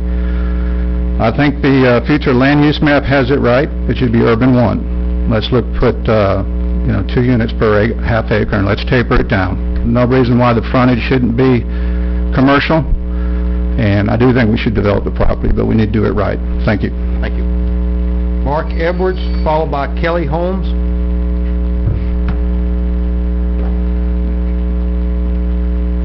Good evening, Commissioners. Mark Edwards, 68 Lamar Court in Mill Hollow. This project came around, we originally got notified, or the letter was stated July 19th. Here we are in September, not too far away after 1 continuance already. Over the last few weeks I spoke to most of you, and during that time I was told this was just a procedural thing that needs to be done, and then the heavy lifting, the site plan, everything where we would have input would actually take place at that point, which we were very happy about that. We would have some kind of opportunity. I did have the opportunity also to meet the developers and understand there's some willingness to work with us, which was great. The only concern is that in that process of meeting them, I found out that this project is set to break ground in January of 2014, 3 months away, if this is approved. That doesn't sound like there's a lot of site planning opportunities for neighborhoods and invested people to have a chance to talk about the buffer that we would love to see as a contingency be all conservation land. You can't, if it's ag now, turn it into conservation land. Make it to where we have some protections. That's a small thing to ask if we're going to go ahead and move forward with this project. Another part of it that, as a part of the planning and zoning piece, we would love to have a representative or two from our neighborhood to work with planning and zoning, not to just verify what they are going to have to rubber stamp if it's going to move through in 3 months, but actually be a part of the decision process. That's the way it sounds to me. I could be wrong, but that's the way it sounds. But if this does happen, and we're going to go through, the conservation piece is critical. It's really something that means a lot to all of us. Another piece would be, with the traffic and all the concerns, the decel lane should not be, waited on the state of Florida, who said their plan is not even ready until 2015 to even come up to start asking for money to widen this section. So it should be a part of the developer's cost. It shouldn't be a part of ours. It shouldn't affect us just because we live in Mill Hollow that we have to flow through their area. So a decel lane, if it's to be put in, should be a part of that, in my opinion. But I would urge you to please vote no, and if not, please give us consideration of the P&Z planning. Thank you. Kelly Holmes, followed by Joseph Holmes. Good evening. I'm Kelly Holmes, and I live in the Mill Hollow subdivision, and I am opposed to this rezoning motion. I'd like to thank you all for taking the time for speaking with me on the telephone about my concerns and also reading my email that I described in depth. As I described in my email, I am concerned about my property values decreasing. I am very concerned about traffic congestion, highway maintenance, waste management, storm water runoff that will and could potentially affect our septic system, the actual need for the housing, increase in crime, increase in emergency services, lights, and additional noises. As you are preparing to vote, I would like for you to please consider these 3 points. 1, the Planning and Zoning Commission did not pass this proposed rezoning. 2, the delaying tactic used by the developer to continue this issue from the original board meeting on September 3rd, I feel is an attempt to wear down the residents and as an example of what his or her true intent is.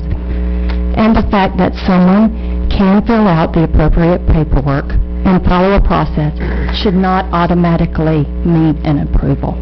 If that was the case, then any person that has turned in or submitted a grant and scholarship would have automatically received an award. And 3, if this proposed apartment complex was bordering your property, your home, would you vote for it? Thank you. Thank you. Joseph Holmes, followed by Chuck Hess. Hi. I'm Joe Holmes. I live at 58 Lamar Court. My wife and children and I relocated from Union County in 2010 to Wakulla County. And the reason we chose Wakulla County is because, much like Union County, the people here share a strong sense of family and commitment to community. And it's evident in the crime rate, it's evident in the school system, it's evident in the activities in the community. And I am opposed to this rezoning passing. I'm really concerned about my property value.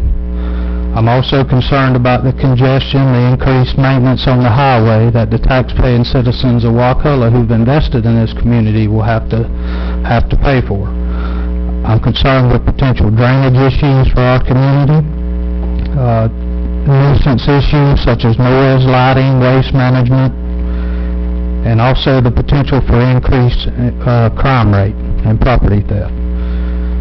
I just ask that as you vote on this, that you consider the impact to the current residents, that you take that into consideration and take into consideration the fact that we have a vested interest in the successes and failures of this community, and I think this will be one of those failures. Thank you. Thank you. Chuck Hess, followed by Walt Dixon. Chuck Hess, speaking for Seacom. This is I'm opposed to this proposal simply because the community people that are there are opposing it. Basically, you keep telling me about these property rights issue. Well, at this point, you're affecting their property rights. This is the whole point about property rights. It doesn't stop the edge of your property. What you do impacts everyone, and you have to be able to recognize that if the people that live there purchased the property and wanted low-density housing, that's what they bought, that's what they should get. Last meeting, you overruled the local people, voted for high-density housing in a low-density area. Again, it's coming before you. High-density housing, low-density area. You're affecting the people in a negative way.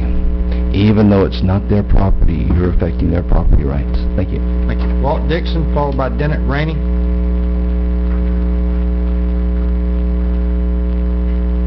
Thank you, Mr. Chairman. Walt Dixon, 97 Lakehead Lane, Crawfordville. And to follow up with Mr. Savory, I'm a fifth generation of Wakulla County, and so I've been here a long time. Count on me in here, I hope, years and years to come. So I'm not one of these guys going to run in here and develop this and leave town. I've been here and be there. And I did ask for a request to postpone this for 2 weeks. I was in Colorado taking care of another matter, and I could not get back here in time for the last county commission meeting, and I do apologize to these people for that. But we're willing, if commissioners approve this rezoning tonight, we think it feels right into the Crawfordville Town Plan that you voted on. It's in an urban 2 in your future land use map. It meets the requirements of the Land Development Code, and we want to go forward with this project. I have just met with Mr. Griner this afternoon and Mr. Edwards and some more, and we're willing to sit down with them as we work through a site plan application for this property to hear their concerns, and one of their concerns is a buffer, a conservation easement, or something that will be permanent, and we're certainly want to work with them to create this so that, you know, they just won't be looking, will stay wooded forever, is what I'm trying to say. And we will accommodate them trying to work on a site plan. As for traffic, I can remember when I was a kid, you know, playing with little cars out in 319 because there wasn't any traffic back in the 50s. Probably a lot of people like to see me still play out there in those cars and ready to get run over. The traffic that we're going to increase with these apartments is just a drop in the bucket compared to the traffic that's fixing to come to Wakulla County that Chuck Hess pointed out about the Wakulla Environmental Institute. There's going to be a lot of traffic coming down 319. As for our project, we'll have to meet the requirements of what DOT requires us to. If we had to put in a traffic lane there, turn lane, whatever, you know, we'll have to do that. So, Howard's got a question for you. yes, sir. Would you be willing to continue this? No, sir. Thank you. All right, go ahead, Jerry. Yes, sir. Basically, you say that you will do a conservation easement. We will do a conservation easement or some type of conservation deed so it would be permanently wooded. Okay. And I also told these people that we're going to put a fence around that property also. Okay, so a buffer conservation easement. Right. If I lived back where they did, I would be concerned of never. Hey, what let's do, let's go ahead and finish the citizens, and we'll get Walt back up here. Walt. Sir, answer any questions for you. Yes, sir. You're the one speaking for the applicant. Dennett, you're next, followed by John Trice. And then we'll get Walt back up here, okay? Gentlemen, my name is near Panacea. I am a citizen of this county. There is one apartment complex in this county now of any size, and I think it's Bridal Path or Bridal Wood or something like that. 100% rented. It's not very well kept up. The owners of that complex live in Israel. The person who manages it is an Israeli, and I'm not knocking the people from Israel, don't get me wrong. I'm just saying. No problem. I'm just saying, I don't think that those people that own that one complex have a whole lot of interest in what's going on in Wakulla County. You got a permanent citizen here, Wakulla County. I'm a permanent citizen now. I'm going to live the rest of my life here. Owned personally and developed 964 units in Tallahassee. I have stood before many homeowners associations and talked to them, and I understand that you're not just jamming them in an apartment complex, their home. Is that these apartments will be like their home. Now, this, I would point out on the map over here that if you look around, this is the subject property. This is commercial. This is commercial. This is R3. Commercial. Commercial. Commercial. And you know, it's not like they're out in the middle of the woods. But I do respect, honest to God, I do respect their concerns. And we had hoped to have time to work out a buffer zone and a site plan. Then, just so I can be clear, what is your relationship to this project? Are you on Walt Partners? We're partners. Okay, so we can ask you back up to ask some, are you the applicant, basically, Heather, right? Yeah. We can, okay, all right, let's finish the citizens, and if the commissioners have any more questions for you, we'll call you back up, okay? Which I'm sure will probably call you and Walt up. Okay. Got one more citizen to speak. Okay, well, everybody, we're the only ones speaking for us tonight. I understand, but, sir, we have one more person to speak, and then if they want to ask you back up, okay? John Trice?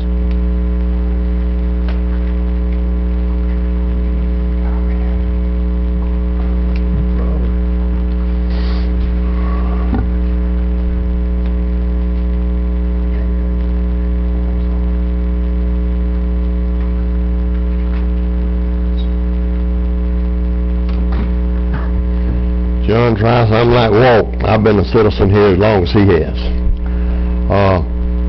This is going to put a lot more traffic on the road, but I don't guess it matters. Like Walt was talking about, you used to play with cars and the road out there, but you used to drive to Tallahassee from down here in 30 minutes in the morning time, but you can't do it no more. If you got to work up there, you better leave an hour and a half ahead of time or 2 hours. The times are changing, and this ain't going to bother me at all, so I don't care, you know. It's going to put a lot of traffic out there, but I guess we just need to get some more lights in Wakulla County is what y'all need to do.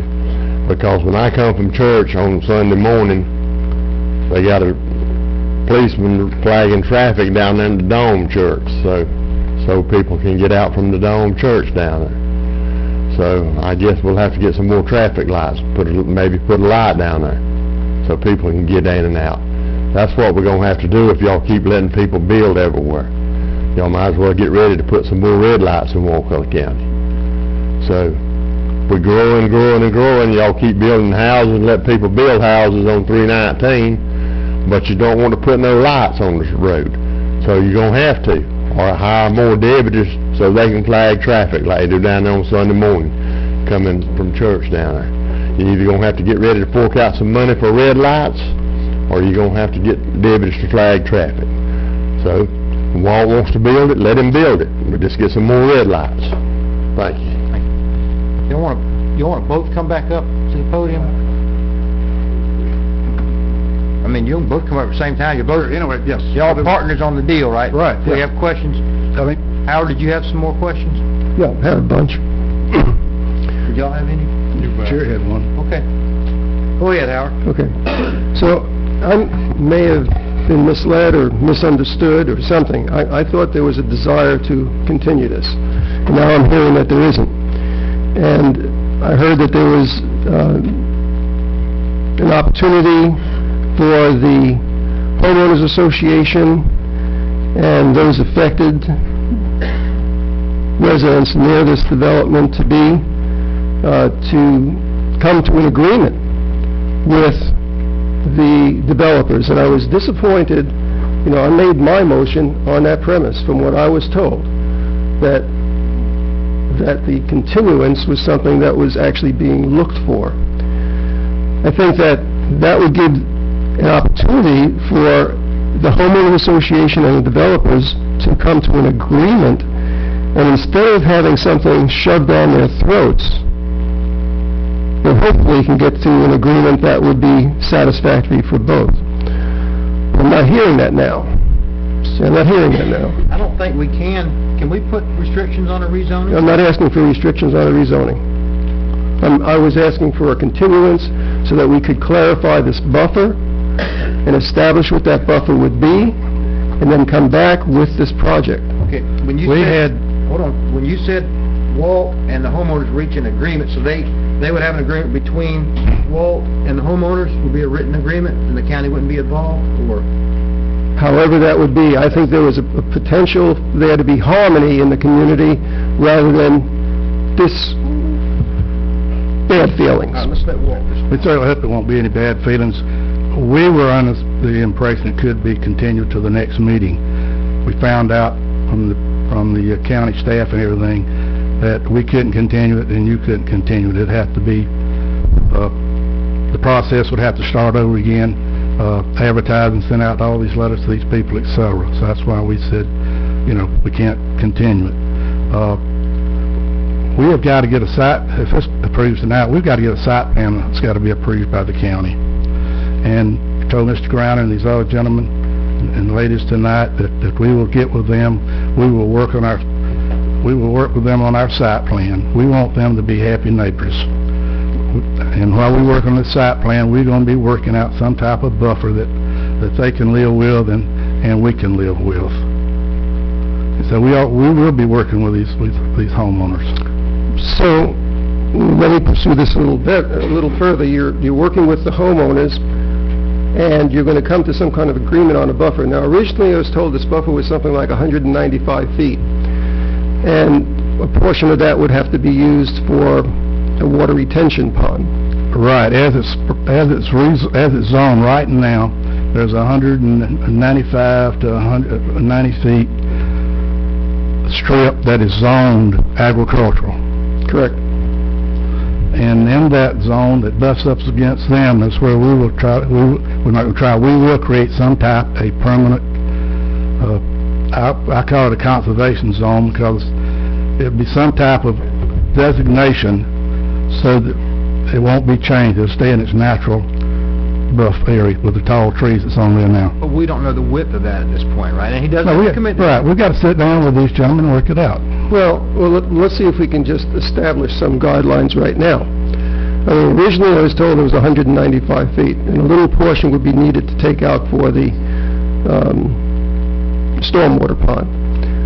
195 feet. Can you guarantee these people, with whatever dialogue you're going to have, that it won't be reduced less than 150 feet? Well, I think we've got to sit down and work this out with them. Walt, is your intention to only put a buffer that butts up to Mill Hollow? Because a portion of that 100 and whatever feet it is also butts up to Old Courthouse Square, correct? Right.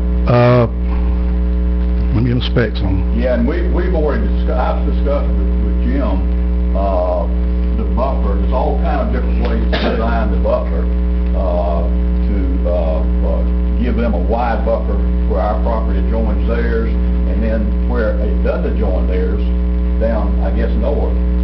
They're not too concerned about what's there. Okay. We want to work with them. We did not get together in time enough to work all this out, or we would have worked it out. And we have a commitment to them to work this out with them when we got the site plan. I'm still going. It was, Mr. Chairman, this property does not butt up against the old Townhouse Square. There's commercial property between this property and old Townhouse Square property. It's on commercial. That's the PUD. What is that R3 there?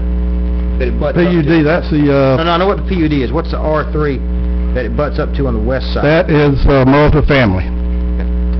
There's 10 acres on multifamily right there that butts up against our property and butts up against Mill Hollow. All right, let's let Howard. Just pursue this a little further. I hope this project for both of you did not come as a surprise, that you knew this was coming forward even before it got to planning and zoning. And the question is, why wait to the last moment to reach out to the homeowners here? All right, Mr. Rainey did. I was out of town. Howard, I'll be honest with you. I did not understand when this meeting was. I built a bunch of apartments in Tallahassee. I've never failed to meet with the homeowners association. As soon as I found out that this meeting was tonight, I immediately contacted them. I went out and knocked on doors, and we are committed to work with them, whether this passes tonight or we postpone it. We have the same commitment to them, for them to give us input to make them happy.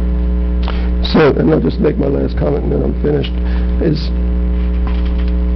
it was with this trying to reach some form of harmony here that I asked for the continuance for not just the residents, but I understood it also from you developers. And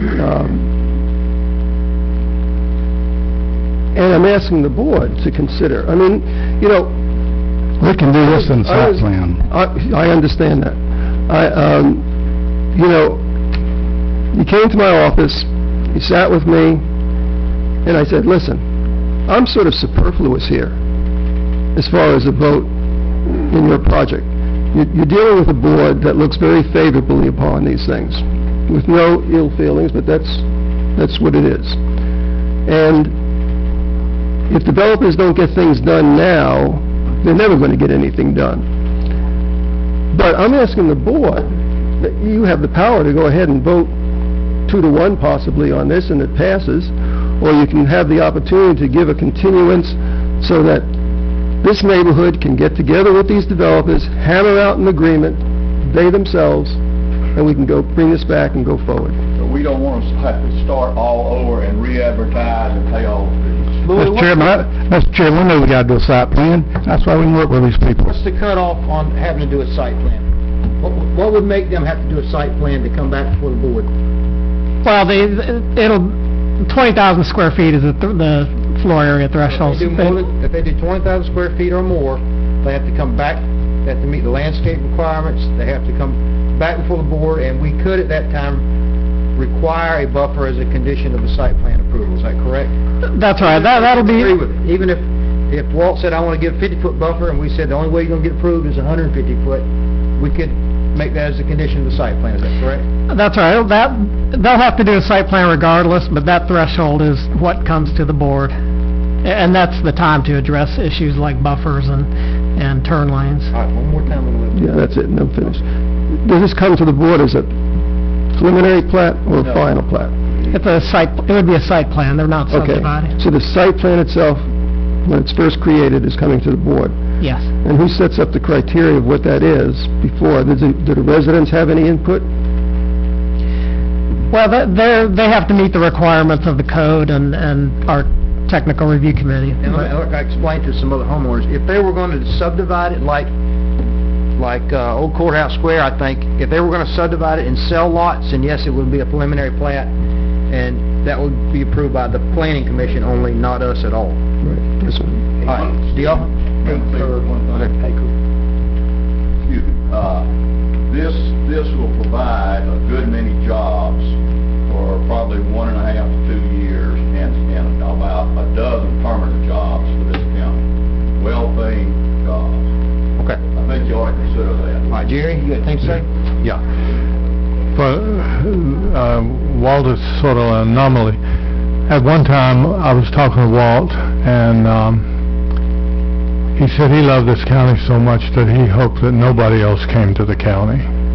So basically, he would like to have this county back the way it was 100 years ago, but that just isn't going to happen. We've got to provide homes for the folks that are here tonight. If you have young children, they're not going to go out and buy a $200,000 home the first hit. They can come live with you then, okay. But they're not going to be able to do that, so they're going to have some place to live.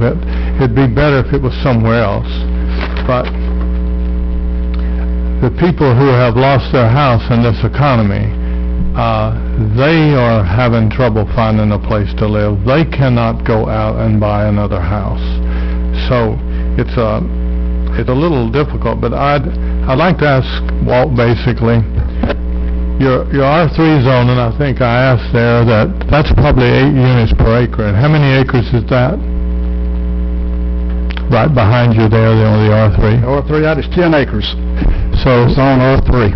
So that's 8 times 10, that's 80 units that could be whatever at that point. Well, do you have any difficulty with taking the part of your project that borders that subdivision and doing your retention pond, doing your fence, and doing your buffer and everything, and buffering that really heavy so that you would be, and I'm talking about the entire part behind your property over to that subdivision, and buffering, using your retention pond there, buffering it well, doing a fence there. Now, that still leaves you the top part of that's in no way touching those folks. All right, that is our intention, that's what we told Mr. Griner. Then basically speaking, do you have any trouble putting down lights so that these folks are not going to get lights in their eyes at night? They like the stars and whatever. Right, So that's true. any lighting that you have is going to be shielded from these folks. Right, because of the trees that's between this property and Mill Hollow now, they're 60, 80 feet. Yeah, but I'm not talking about trees, I'm talking about your lights. When you put your lights in, you put your down lights so that those folks can't see the trees. That is correct. We can't require anything at this point. I know, but I'll tell you what I can require. I can talk to Walt, and if he doesn't do what he says, he'll never get a vote from me again. So even though we're not going to require it, it's one of those deals, you need to do what you say. And I have no question that you will not do that. I didn't do a Zaxby's because I couldn't afford the third lane up north at the time that I was and I could have done a decel lane, but I couldn't do the third. Now we have the third, now we have the Zaxby's with somebody else. Is it difficult, is it impossible for you to do that decel lane, or would that be a requirement that as we go forward? DOT determines that. DOT determines that. Well, they will most likely require you to have a decel lane. If they require a decel lane, we'll have to put it there. I would imagine that's, I don't see how you'll ever get. I understand, and we'll do whatever requirements are that we have to do. So basically, we're talking about shielding those people from your apartments. Correct. Doing your retention in that area, shielding them, fence, doing everything you can to protect and whatever. Now, from the standpoint, and I've said this several times to different groups, and I've told Walt this, and I'll tell all the engineers, if you get a choice of apartments or duplexes or condos, your choice of apartments is a great choice because Walt, let's say, owns the apartments. If he gets a bad apple in the apartments, it affects his entire revenue. So he sends that guy packing. If you build condos or duplexes or cluster homes there, and Joe Blow comes in and buys a home, and he's not a good neighbor, you're stuck with him. And the next people who come in is going to be just like Joe Blow, and I've seen it happen numerous times. So you may not want apartments, but it's not the absolute worst thing in the world, and if he will protect you and shield you, that's all I have. Yeah, may I answer that? Every tenant that comes in, before we would take them as a tenant, we run a credit check, a criminal background check, and a sexual predatory check on them. One thing I didn't mention, and I'm sorry to interrupt you, Walt had the opportunity of building, 500 feet? The 500 square feet per unit? What's the minimum unit? I don't know what the minimum is. Our units that we're building, the two-bedroom units would be 918 square feet. The three-bedroom would be over 1,000 square feet. Okay, but range of rent. What is our requirement for? What could he have built at that? What size square footage? There's no minimum for multifamily. It's Okay, kind of that what just the answers the building. question. There's no minimum. He could have built as small as he wanted to, which reduces the rent, which puts it in a lot more whatever. He chose not to do that. He's building at 900 square feet, right? Over 900 square feet. So What's your target rental rate, so I can ask? We'll average $800 a month. Ralph, you have anything? First, I'd like to acknowledge that I miss Holmes when I listed the folks that I spoke to. We did speak in detail. I did forward your email, so that's in the public record, but we did speak. And I appreciate all sides working to work this out, and I think that's the best case. You know, we're put in a tough situation that no matter which way we vote, we make people mad on a daily basis. And, you know, I'm new at that, but my skin's getting thicker. Ms. Peck, I think you had some of that skin thickener last year, and you must have rubbed a little on me. But anyway, I do appreciate that, and I know that we all care about this county. Everybody here, they wouldn't be here if they didn't, and you gentlemen as well. So please do that in good faith. But I want to state that, you know, like it's been said, we don't have any ability to impose any of that on you at this point. This is a rezoning request, and we've been tasked to determine if you've met the requirements of the rezoning request, and that doesn't mean just simply fill out the application properly.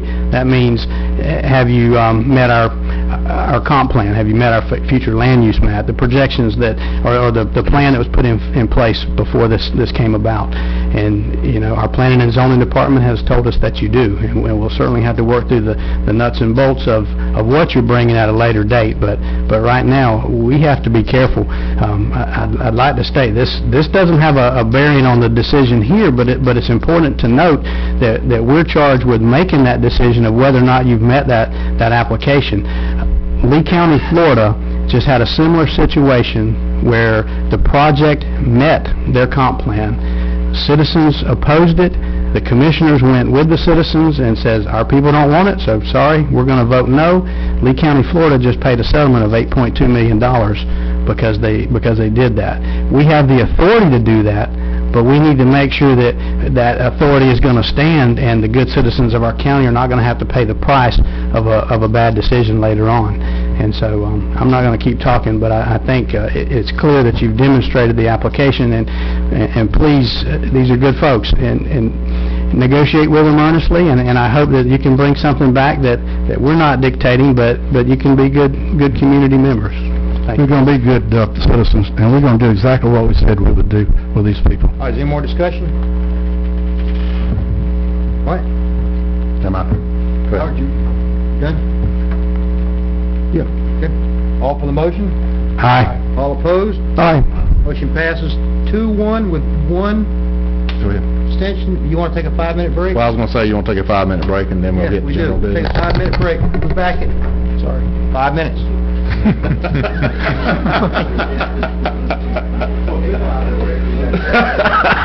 Good man. I'll be back 10 minutes. I'll see y'all later. Guys, wrap it up, please. All right, let's do an easy item. Let's move on to an easy item. Louis, you want to get us started, buddy? Yes, sir. Staff is seeking board direction regarding the comprehensive plan text amendments pertaining to wetlands. On June 17th, the board gave staff direction to prepare comp plan amendments allowing variances within the first 35-foot wetland buffer area. Later on July 15th, the board provided, again, staff direction to do away with the wetland buffer entirely.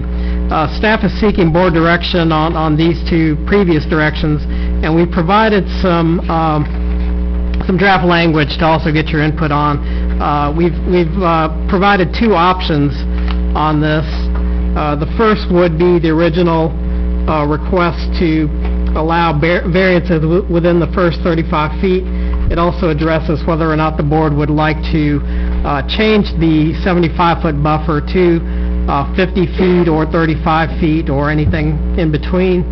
Option 2 would be to proceed with the latest board direction, which would be to eliminate the wetland buffers entirely. And again, we have language pertaining to both.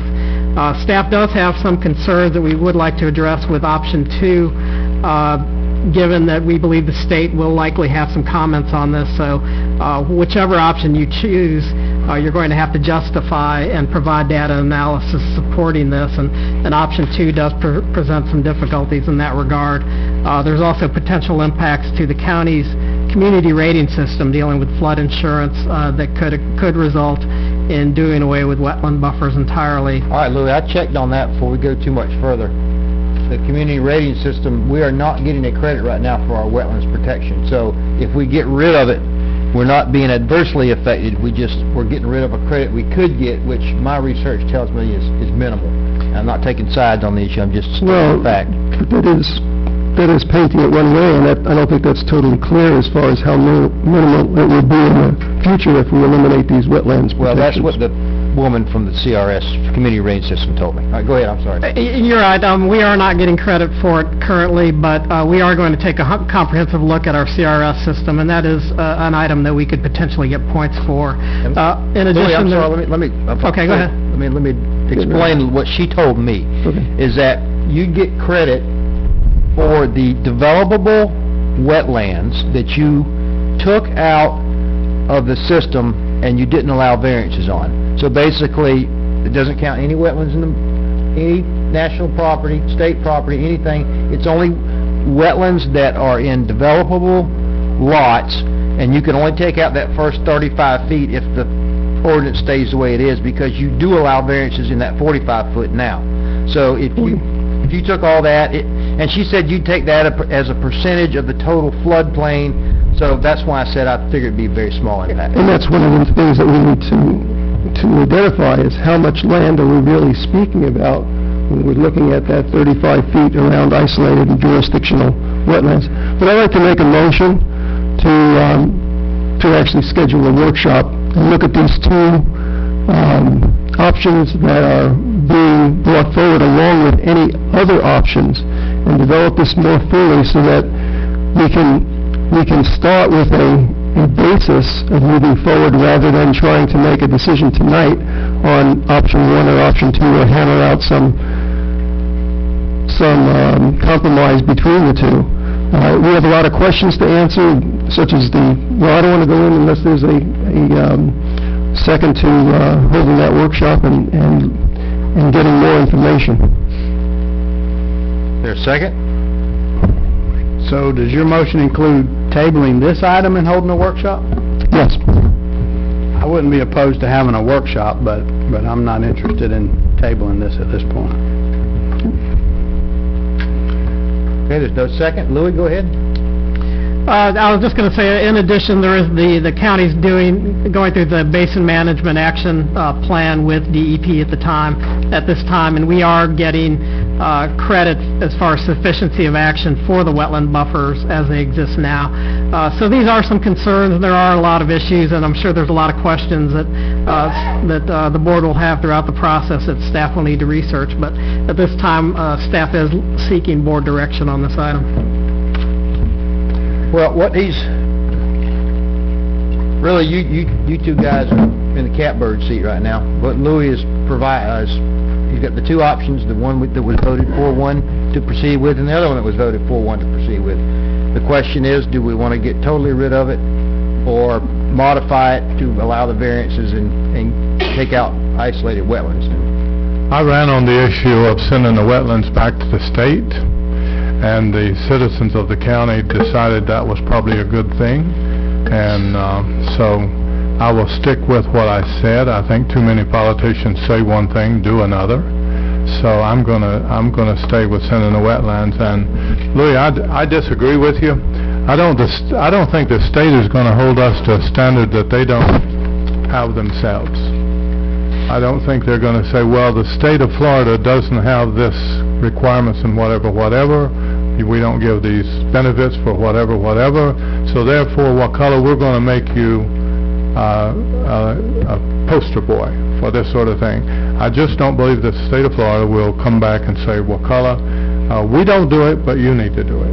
So I'm gonna stay with sending it back to the state, as I told the people I would when I ran, and time will tell. Okay, so I take it you're making a motion for option 2. That would be correct. Okay, is there a second on that one? I will second it, but I would offer a friendly amendment to that, and it may take some discussion with Louis, and maybe let's find out what concerns he has that the state will have. If we look at the last sentence in policy 4.1, it states that all applicable rules for jurisdictional wetlands for DEP, Water Management District, Army Corps of Engineers, we would have to be in accordance with rules. It seems to me that's a problem, because we can't require an applicant to produce the state approval. I mean, and correct me if I'm wrong, but is that the nature of where you think they would have the problem, or is there something else? No, that's not where I think they'll have the problem, and I just suspect that they are going to, what they require is that we submit data and analysis supporting our position, and I think they are going to be of the standpoint of we had a 75-foot buffer for reasons of protecting the wetlands. Why do we have a reason? What is the justification for doing away with the 75-foot buffer, and how can we, as a county, support that with data and analysis? In other words, the previous planning staff spent time and effort proving that the 75-foot buffer was right, and now we've got to spend time and effort proving the 75-foot buffer is wrong, is basically what it boils down to. Essentially, yes. So why did you change your mind? Yeah, so if state rules do not require a 75-foot buffer, then surely they wouldn't say that we have to hold ourselves to a 75-foot buffer. Well, unfortunately, I think that if I'm right, once it's in your comprehensive plan, that means you have to justify to get it out. Is that? Basically, yes. I think it's... And I'd also like to point out in that same policy 4.1, it says the county shall require site plan review where a development project is directly contiguous to wetlands. And that gets back to us making a wetlands determination once again. And if it's the general consensus of this board that the state rules are sufficient and we're going to defer to the state rules, then I would like to see us strike that out of there and not dictate a wetlands provision. Matter of fact, that entire paragraph, policy 4.1, my proposed second would be to strike that entire paragraph unless someone can show why we need that. I mean, I agree with you on that. If we're going to move down this path, we need to remove all county-specific regulations regarding wetlands, including mitigation, anything like that. We're going to go down that path. Okay, so we got a second that stands. Let's go ahead and do citizens, okay? Sure. All right, 2 minutes apiece. Good. All right, Charles Patterson, followed by James Hennessy. Thank you, Mr. Chairman. Charles Patterson. I'm president of 1,000 Friends of Florida. I'm at 308 North Monroe in Tallahassee. We work with comprehensive plan issues around the state, and wanted to comment on your wetland proposal here.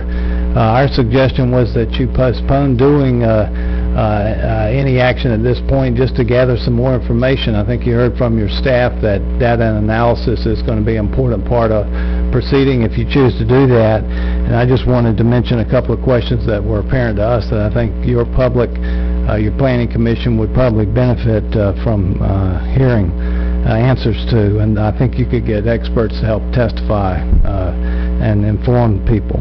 First question, what are the specific differences between county wetland protection requirements and those of the state, the Water Management District, and the Army Corps of Engineers?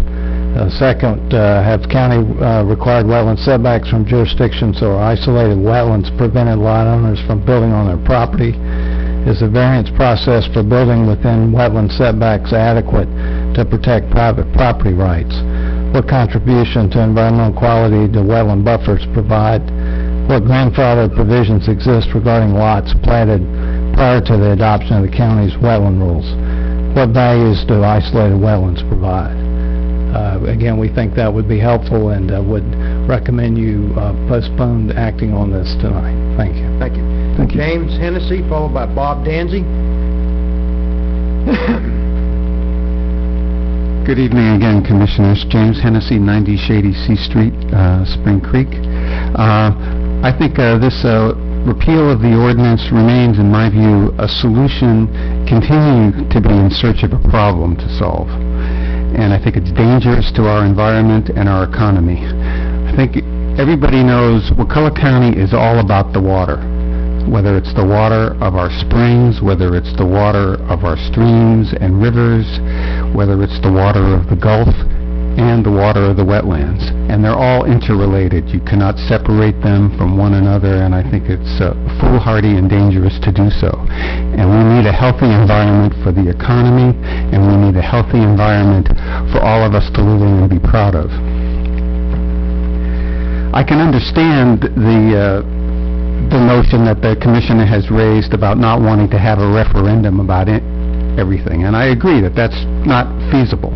But I think something as essential even to the identity of Wakulla County, just who we are, why we're attractive to people, why people such as myself moved here back in '97, and other people, you heard many of them today speaking on other issues, have moved to Wakulla County. And it wasn't to be around development or to see wetlands filled in, but it was for the beauty of this county, and it was for the lifestyle that it provided. These wetlands need protection, and I think anybody who's been paying attention to the articles in the newspaper and the media know the state is not up to the task. In fact, it's not even interested in the task. And I think there was mention of the mortgage crisis earlier. The mortgage crisis, anybody paying attention to that knows that was deregulation. That was about deregulation, and deregulation got us into that crisis to put a lot of people in Wakulla County in deep trouble. And I don't think we want to do that to our environment. And I guess I'm just hoping that as we get older and we're speaking to our kids and grandkids, we don't have the shame of saying, yes, I was around when the board did this and they repealed the ordinance, and I stood by and did nothing about it. Thank you. Bob Danzy, followed by Chuck Hess. Me and Chuck together again. Oh, yeah.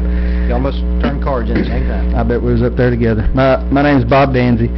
The first thing that I'd like to say is that I think the last meeting, Commissioner Merritt, you, or Chairman Merritt, you had asked Commissioner Kessler if you compromised, would they stop with their referendum? And he said no. So I think that makes it very clear. Tonight there would be 4, but there's 3 of you. You just got to do the right thing. Compromising is a great thing, but there was a line drawn in the sand. So I guess we'll just have to see how the people feel about it. As I said before, the people put 4 of you there, and you ran on this issue. People knew what they were voting for when they voted for you. I'm telling you, there's people out there. There's people that come to this meeting, and people on my side, they probably don't come like they should. But the people of this county, they would rather have their property rights. I've been on the wrong side of this deal. You know, you can't walk your dog on this 75-foot. You literally can't walk your dog on it. I had some donkeys, and I got a complaint filed on me. My donkeys was inside a 75-foot of a hole, and that's what I got in trouble for. I got in trouble for my donkeys in there because they had used the bathroom in that 75-foot. So if people out there in the county, you got to know that they have more control of your property than you think. You can't even walk your dog on the 75-foot because of the nitrate.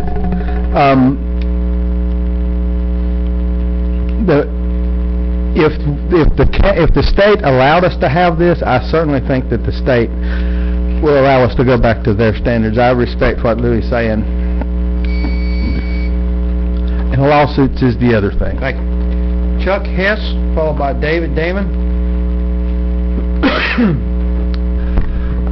Chuck Hess, 112 Lake Ellen Circle. I still am amazed, Mr. Merritt, that you just said take all wetlands protections totally out of our comp plan, but that's what I heard you say. But it's really important that you understand the importance of our wetlands, and if you need to know about isolated wetlands, I'd be happy to tell you about it.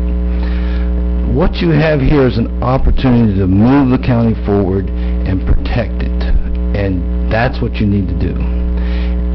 While Mr. Danzy doesn't think it's important, right now, you can get rid of the whole issue about all these people doing petitions and just go ahead and vote to put it on the ballot and let the people decide. And, if they decide to get rid of it, fine. But all you have to do is make a little vote right here today and put the wetlands protection on the ballot, and it's over. Nobody's out talking, nobody's doing anything. All they're doing is making the case on both sides of how this should go for Wakulla County. That would be a logical choice. Put it to the people. Thank you. Thank you. David Damon, followed by Victor Lambu.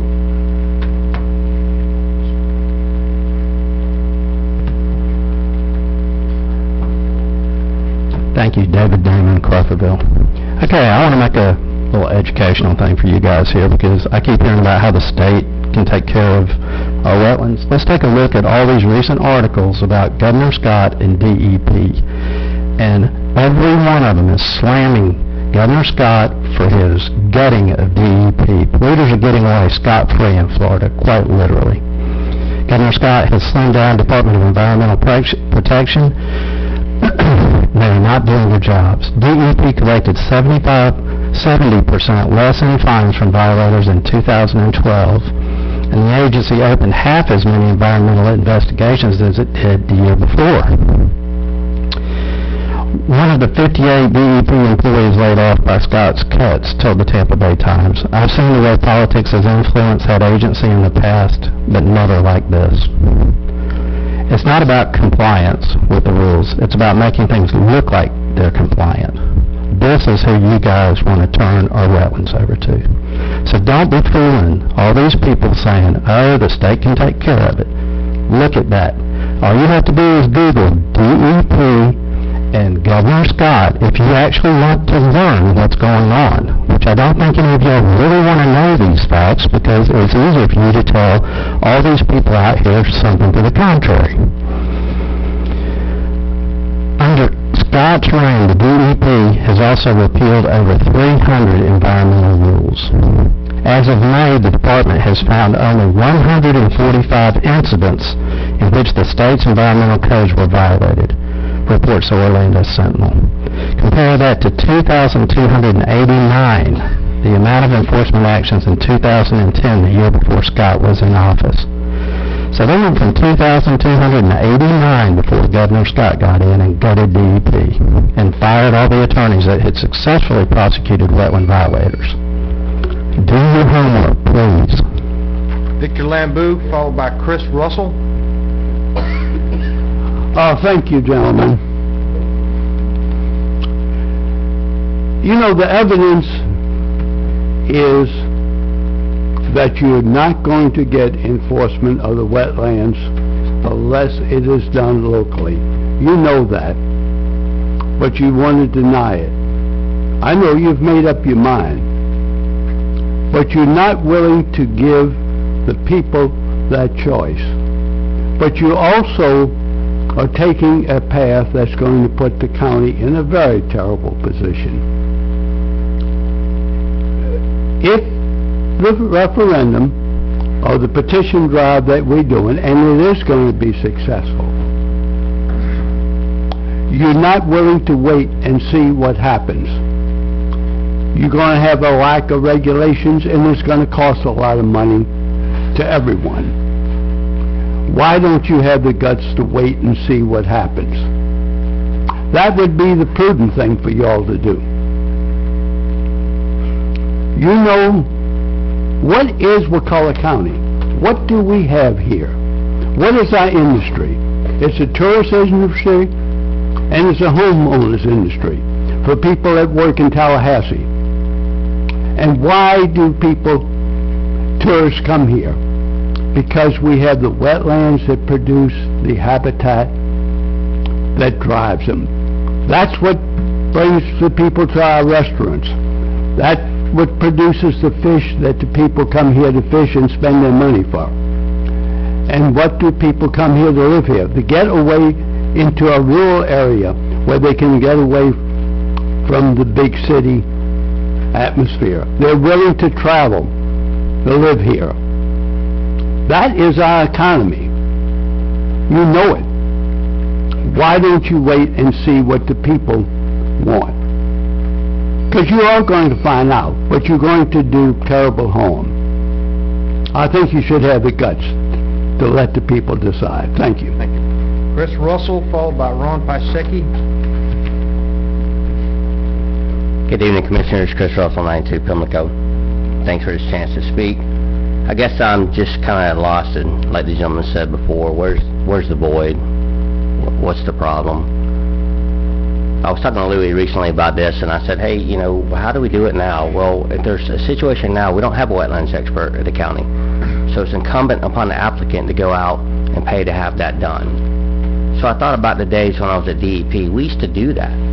If you submitted a permit application, we would go in there, we'd do that wetland delineation. So I called Northwest District day at lunch, they said they still do it, still part of it. So that's already being done. So I went back and they gave me something to look at for their overview of wetlands and other surface water regulatory proprietary programs in Florida. And it says their goal right here on page 4 is they want no net loss on wetland and other surface water functions. Isn't that what we all want? Isn't that what we're trying to get here? Where's the common ground on this situation? You know, I can understand the situation where we talk about the cuts and all that. Well, is it cuts and fines, or is there more compliance? There needs to be some middle ground here talking. Okay, well, if the state can't do it, well, the county can't do it. Who's going to do it? We got to get this thing figured out. We need to protect the wetlands, and we have a state agency that can do it. They do it right now. They do it well. We don't have them overworked right now. You know, development's down. I went and looked to hear a lot about dredge and fill. You go to page 6 on this same document, and I'll be glad to leave it or give it to anybody. It talks about all what you can't do about impacting the wetlands. This is all through the state doing it. Why we're duplicating that, I'm not quite sure. Also goes on and says, in addition, activities of wetlands and other surface water areas may not be contrary to the public interest, or if that charity is located in outstanding Florida, blah, blah, blah.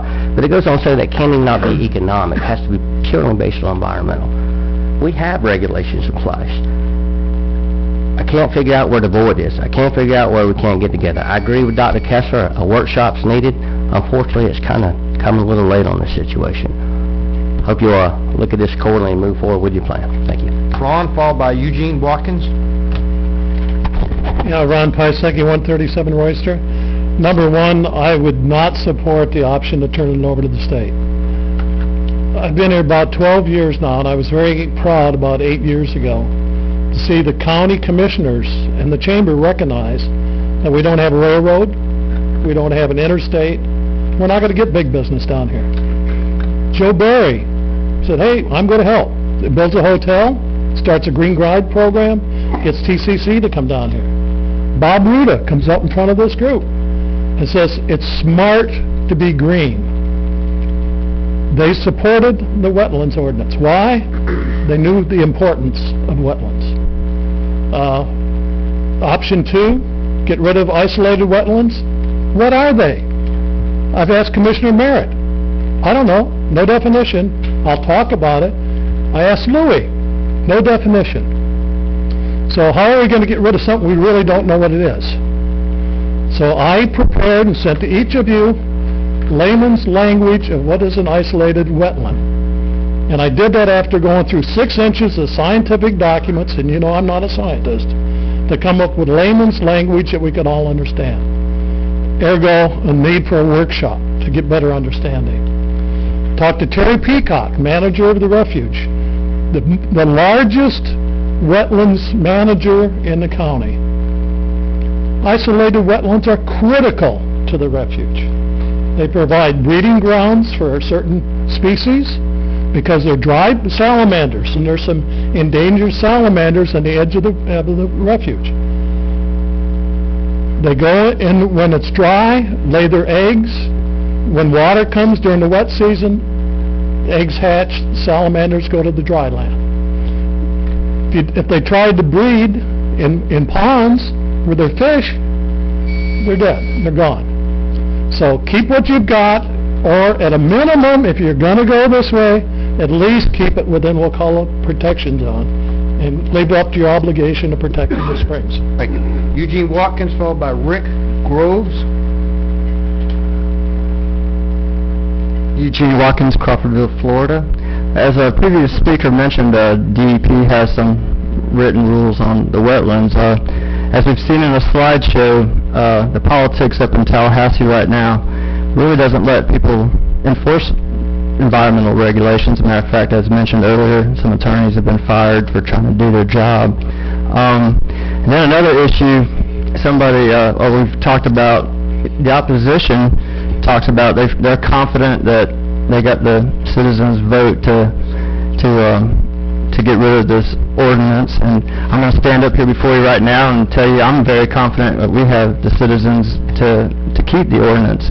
And Jerry, you keep saying you voted in based on what you're running on. If everybody's so confident about what we got, I'm confident, you're confident, I'm confident enough to say, let's go to a vote, because, why not vote? We're all confident. Let the citizens decide this thing. Why do we stand up here every month, just face to face here, we're all confident. Let's let it go to a vote, and we'll be done with this. I appreciate your time. Thank you. Rick Groves, followed by Mike Stewart. Good evening, gentlemen. Rick Groves, 137 Spring River Lane. I come before the board just to make a specific request. I want to ask the board to make an additional exclusion to the wetlands ordinance. There's no allowance now for provisions for homes that are within the 35-foot buffer that were there before the ordinance was in place. Louis and Summer have come out to the home, and I appreciate their access and their time and everything that they've done for me to keep me informed. We purchased our home on Wakulla River a year and a half ago. It was built in 1984, and it's less than 1,000 square feet. We want to add on to the home to accommodate visiting friends and family.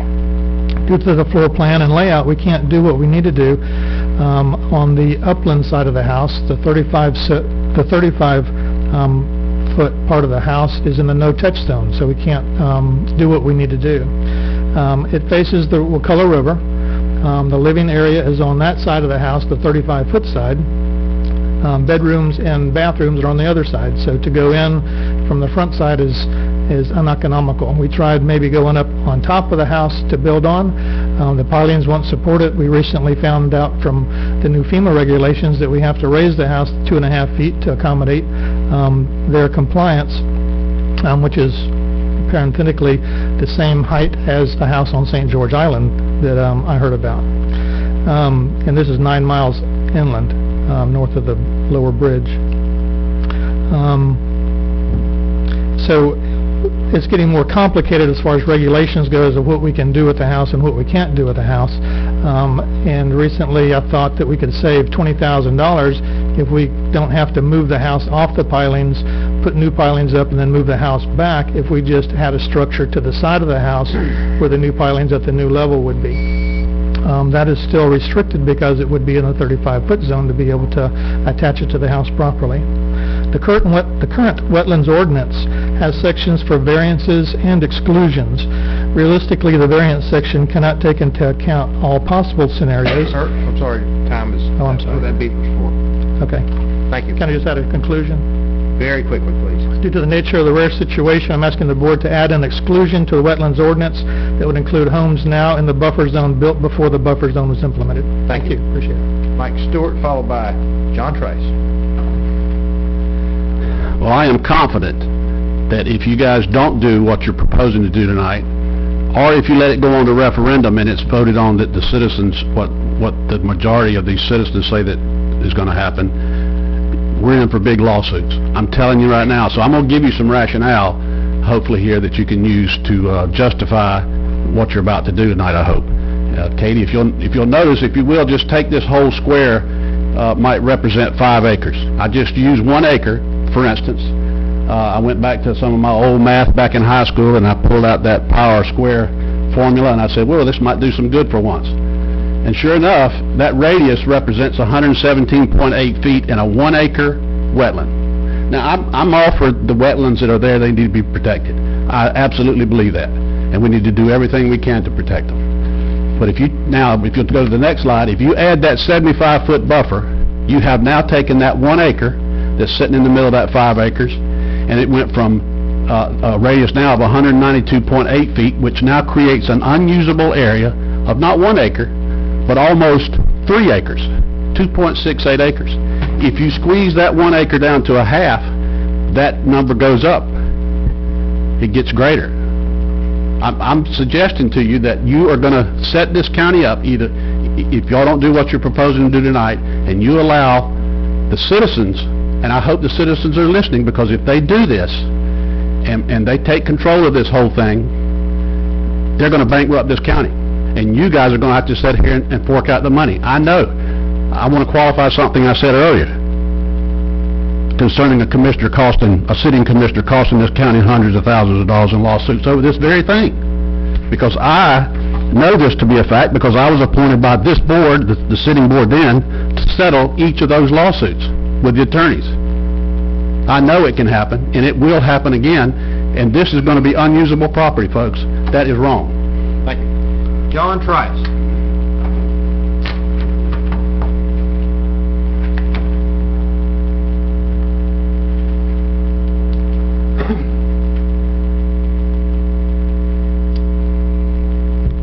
John Trice, 35 J&K Lane.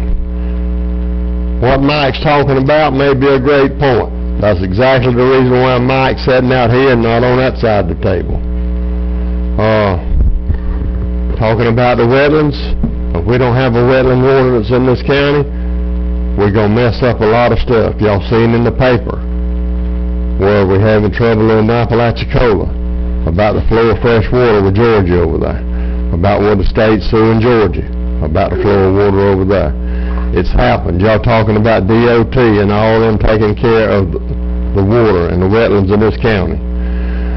I'm gonna show you. When I was 17 years old, DOT and them and the environment said Alligator Harbor, you know where that's at, wasn't fit for oysters. Now they letting them Lovell brothers raise oysters over there to sell. And they got a clam company raising clams over there. But that water was not fit to raise anything to eat in. That was the state telling us that. They would catch you oyster over there, they would carry you to Franklin County and lock you up. I know, because we went over and bailed my dad out because they did that. They do not know what they're doing. They come up with some wild hair schemes, and that's what they do. Whatever they're told up there to do to make a living. They just got a job, sundown, and payday. So they don't really get out here and work. They ride up and down the road and drink coffee and stuff. They don't worry about enforcing the laws like we need them enforced. If you read the papers and stuff and keep up with stuff, Florida is known for its waters. We in the Panhandle have a lot of good waters. We need to hang on to it.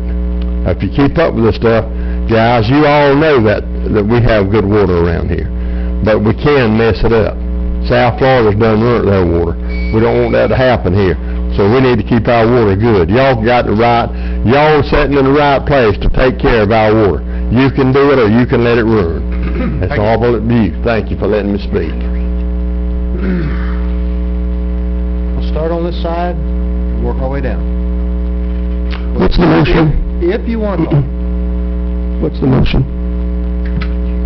You made the motion to... He made the motion. I offered a revision. I'm not sure if he agreed to it. All right. Amendment to the motion. Which was to remove certain paragraph from the... Yes. His motion was to... Takes everything out. Option 2, and my proposed revision was to remove that paragraph, policy 4.1. From the proposed comp plan language. Correct. That takes the entire show back to the state. Yes.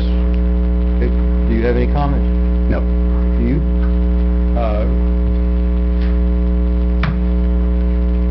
No.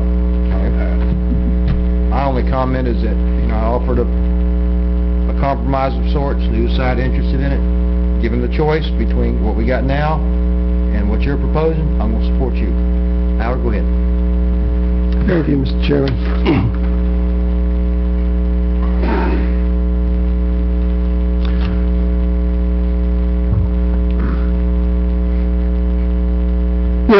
I keep on hearing misinformation being given with such authority. I keep hearing, why have this duplication? Our wetlands ordinance is a duplication. The state has it covered. I also hear, well, I called the state, and I did. Another commissioner called the state, and I assume they did. And we get all these different inputs about what's happening and what's not happening. I think this board does not have, I know this board does not have the information it needs to move forward on such a critical item. We don't know. We don't know the answers to the questions that the representative from Thousand Friends of Florida put forward this evening. We don't know the answers about what really the state is enforcing and what they're not enforcing.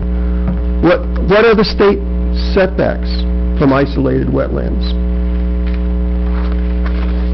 How do they enforce it? I hear that we don't have a wetlands expert. Yep, that's true. We don't have someone that's a biologist, but we have someone dedicated to wetlands, that we've educated the best that our county can educate and continue to educate her. And when we need delineations, yes, someone's going to have to pay for it. They can choose from the list of consultants that we can offer from the county, or they can choose their own, and the county may choose another. But there are ways to get those delineations. I hear that we're really in a fix if we go ahead and vote to keep the wetlands ordinances. Wetlands ordinance that I believe Mr. Stewart voted for.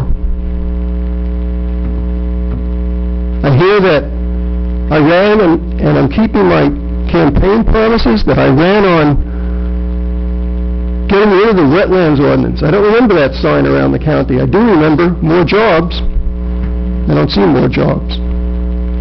We keep on putting out statements that are not true. Anyone wants to go back and look at the lawsuits of this county, I urge you to do so and find out what the truth is. That's right. And see who was sued and for what they were sued.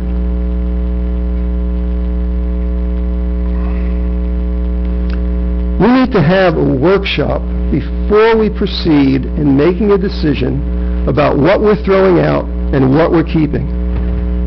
And what are the consequences if we throw things out. That CRS, the community learning system, that's going to affect us. Then if we throw this out, it's going to cause higher fees. And if the citizens prevail, and I think they will, and this will go on the ballot, and the citizens will have the opportunity to say yea or nay on local protections of wetlands, what is the rush of this board to throw everything out now? What is the rush? Fixing a problem that we didn't have, and causing a problem that we didn't have. And that problem will be the consequences of throwing something out too quickly. So I urge this board to reconsider, get the experts in here, get the DEP in here, get the water management system in here, get any party that is of vital interest in this issue to sit down so the board can hear at one time and question at one time and get answers that all of them can hear at the same time, not potentially different answers at different times. And I think that's one of the things that we're exposed to when we're gathering ex parte communications. So that's it. I really urge you to go for a workshop, bring in these experts, let us all question and hear their enforcement and what they're doing and what their setbacks are, which are not our local setbacks. Two things. I can assure you I understand the issue. So can you... Education in it. You remember back when the wetlands ordinance first came up, I had Cleve's job, and I stood up, very rarely did I stood up and spoke on anything, but I spoke against it. You were on the board, I think, at the time. Yeah. And so I do understand the issue. You understand the DEP's setbacks on isolated? You understand that and how they enforce it, and you can go to one spot in there and find it, and it's clear and it's not ambiguous? I understand what an isolated wetland is. I understand what the county's additional regulations are. I understand that. And you made a statement earlier about if we go down this path, we're going to affect the community rating system, and there will be higher fees. Please explain that. Okay. What I'm saying is in the future, when we don't have wetlands protections like we do now, those wetlands protections that we have in place now, if we kept them, would give us points that would, in the future, not gonna cause higher fees, though. Nobody's homeowner's insurance is gonna go up if this is repealed, is that correct? I don't know that for a fact. Well, I don't know that for a fact. You know, it may be true right now, but is it true 5 years down the line? well, anyway, I don't wanna lead anybody to say that if the board votes to do this, there's gonna be higher fees. I don't... There may be. Well, there may be a man on the moon, but... Well, no, I don't think there's maybe a man on the moon. Well, there is a man on the moon. We sent one up there. Correct, exactly. Okay, Jerry, do you wanna say something? Yeah, basically, is there a 20-foot boundary around the wetlands that nothing happens, and then the 35-foot boundary, everything happens? Is the destruction of the wetlands going to occur in 20 feet? I mean, the state has an offset. I will basically vote against any developer who ever comes to us to develop in the wetlands. Developing to the wetlands, the state has their own criteria. What we've got is it's like crying wolf all the time. If you cry wolf long enough, people will begin to believe you. We have a perception that if we take the wetlands back, that the whole world is going to come apart. There is nothing saying that this thing is going to be destroyed overnight or in the next 10 years or the next 20. I mean, the developers are just going to, if we take this back, they're just going to destroy everything. Well, that's just a perception. Nobody's done that. I could probably ask you right now, give me 5 examples in a hurry of somebody who's disturbing the wetlands, and you would probably give me 1, 2. I could ask you, where is the damage? Where is the damage today to the wetlands? We have a loss of water flow into the springs. That's not caused by Wakulla County. When I came on board, everybody thought, well, there's a developer, he's going to sell all our water. He's going to bottle water right and left. I voted against taking water out of Wakulla County, and I'll vote for it every time. But what we're talking about here is the perception that everybody's going to do wrong. We have our rules and regulations here already that they have to flow by. They have to get DEP, they have to get Corps of Engineer, they have to mitigate this stuff. But I will not vote for anybody to develop in the wetlands. That's, whatever. But, Mr. Kurt, if I may, I'd like to ask him a question. If you'd step back up to the microphone, sir, Mr. Kurt.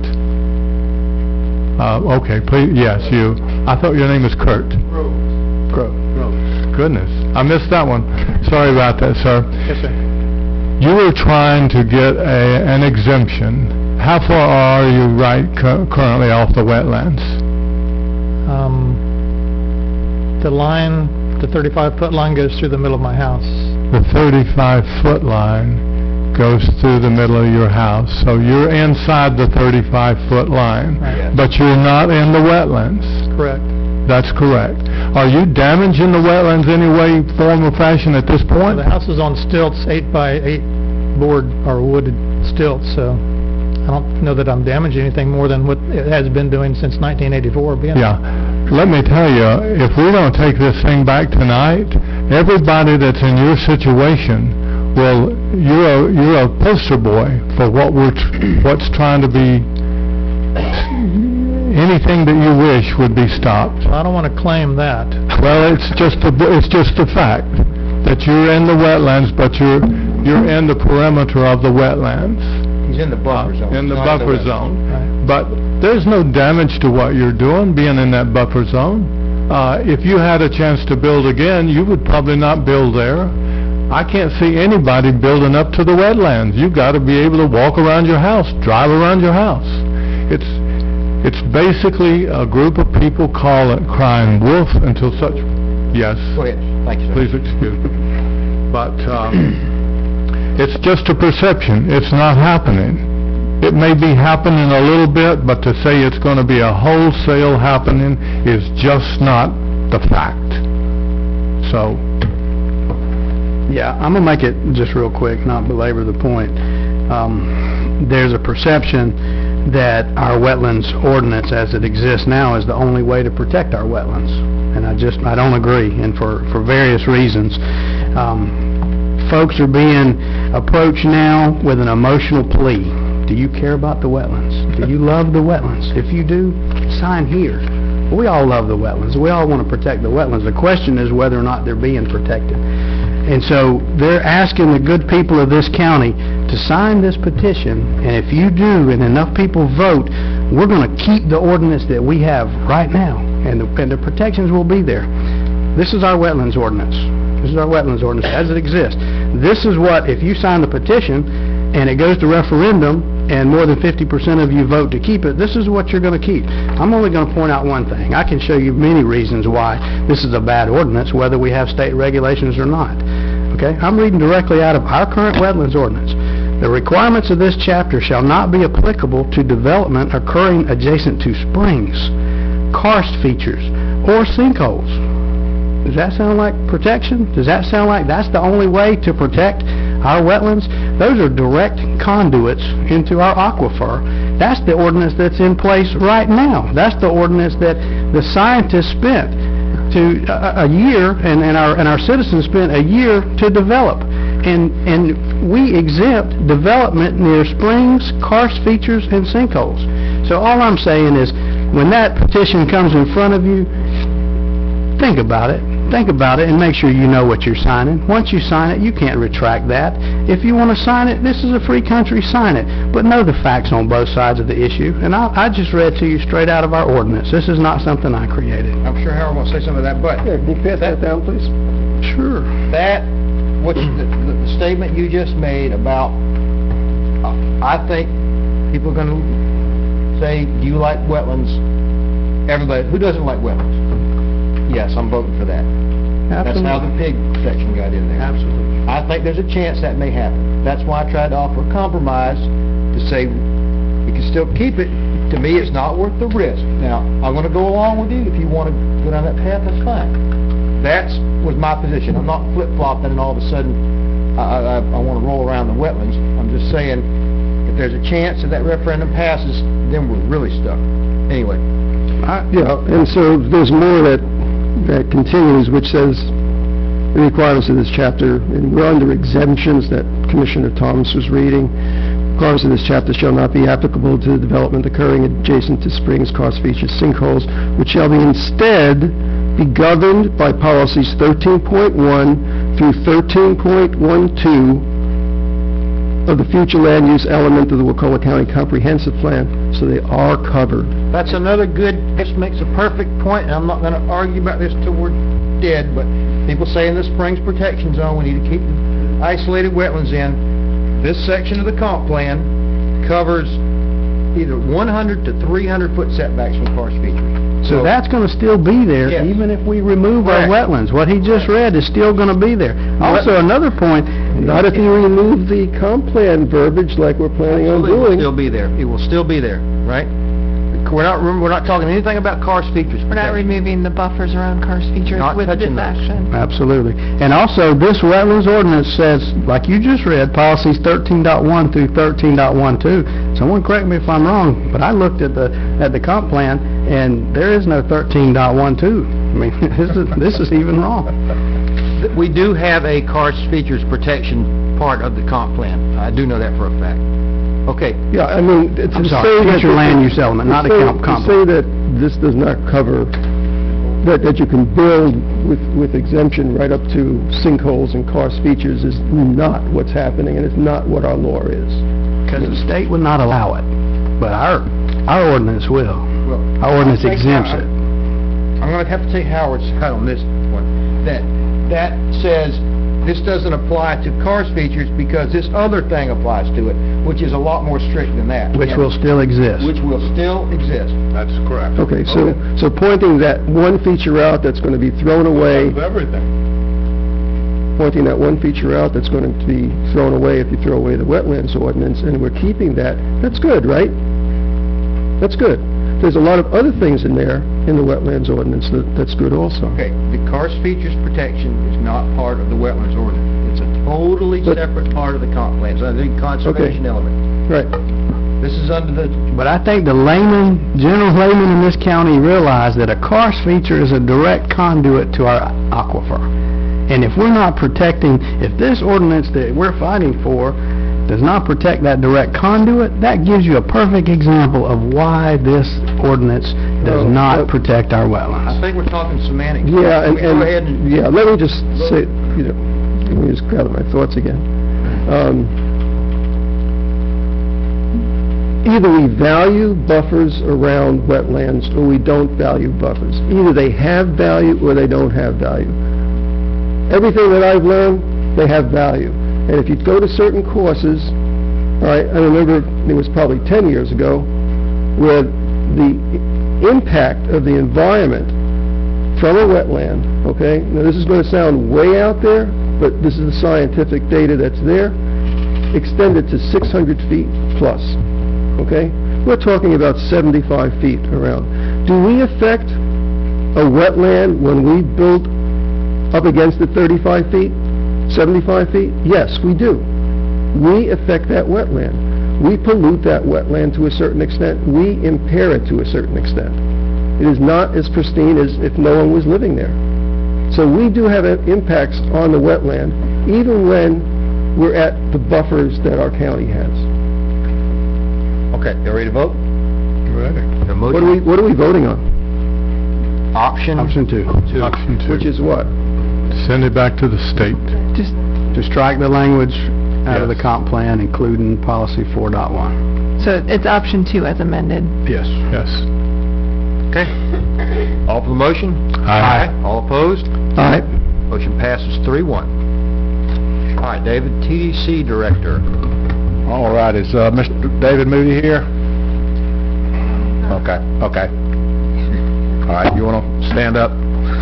This agenda item requests board approval to appoint Sam Martin as the Director of the Tourist Development Council and requests board authorization to negotiate an agreement with the contract, an employment contract.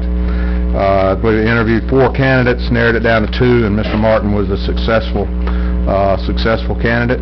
Therefore, entertain a motion, please. I make a motion to option 1, approve the appointment of Sam Martin as Director of the Tourist Development Second. Council. Okay, we got a motion and a second. Is any citizens? Me. Go ahead. I'm here. No, I just wanted to be here in case there were any questions. Okay, anybody have any questions? I have a statement. Okay.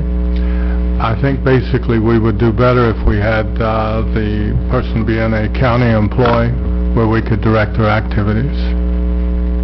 Okay. And I'd just like to make a comment just about the TDC in general. You may or may not know that the state sets up the TDC. The state statutes do. That state statute requires that the TDC meet once per quarter. So at this point in the year, we're mandated to meet a minimum of 3 times and 4 times for the entire year. This TDC board has met 32 times in publicly noticed meetings this year. And so I just want to say that they do work very hard. There's a lot that's been going on. There's a lot that they've had to do in the absence of a director. And so, I'm proud of some changes that have been made and the direction that they've been going in. And I just hope that we can continue to move it forward and make this a good thing for our county. Okay, we got a motion. I just want to clarify something before we go to a vote. Go ahead. I just heard Commissioner Moore say he felt that there should be a position under the county. Is that right? Yes. Okay, so, I thought that we had once voted not to do that, but I am in the same position of wanting that to be under the county as well. Can that be addressed now? If it fails, 2-2, I guess. I'm going to be voting for it because we talked about this at length at workshops. This is what the TDC wanted to do. I was kind of inclined along that also, but after Ms. Portwood talked and Ralph talked on the TDC, I agreed to go down this route. And we've set the salary, we call it salary, the hourly rate, and this is really how they want to operate. So that's why I said I'd go along with it. So if it fails, then I guess we'll just have to back up and punt. So we got a motion, we got a second. I'll withdraw the second. All right. It's going to fail then for a lack of second because I'm not passing the gavel for second. Okay, what do you want to do now?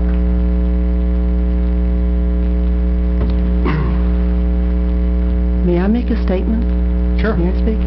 We have been without a director. Pam was sick since February. We have been without a director since February.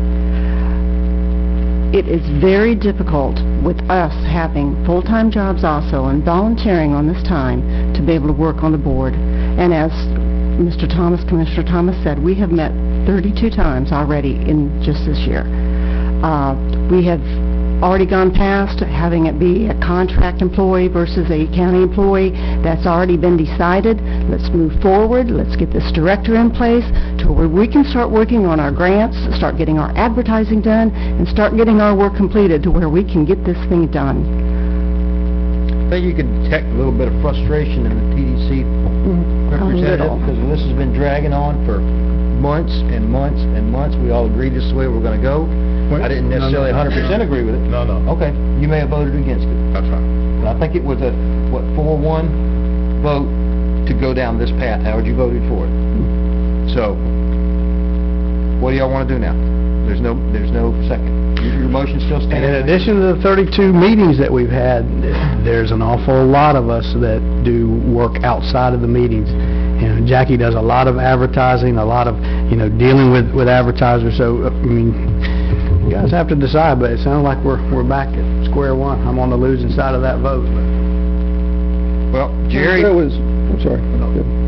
Jerry, he did vote against it, right? All the things with going down this route. And that's fine. I'm just saying that you did do that. Anyway, it doesn't matter. Okay, well... Figure out... I'll need to figure out what you want to do. I'll not object to it. I'll change my. And I'll my second. I'll change mine. I'm not happy with your advertising. I'm not happy with your marketing. I'm not happy with you. All right, let's go ahead and move on. All right, let's vote. Any more discussion? Off the motion? I'd just like to, let me point out, I appreciate the change of heart, but one more thing to throw in there. We've got $500,000 to spend. That money is sitting there, and we've spent very little of it at this point that we got from the BP grant. So, this is crucial that we get this thing, and we've got $400,000 of it sitting in the account already. We certainly don't want to have to give that back, and we'd like to get the other 100 as well. So there's a lot more work that has to be done, but I do appreciate the reconsideration. Off the motion? All right. All right. Motion passes 4-0.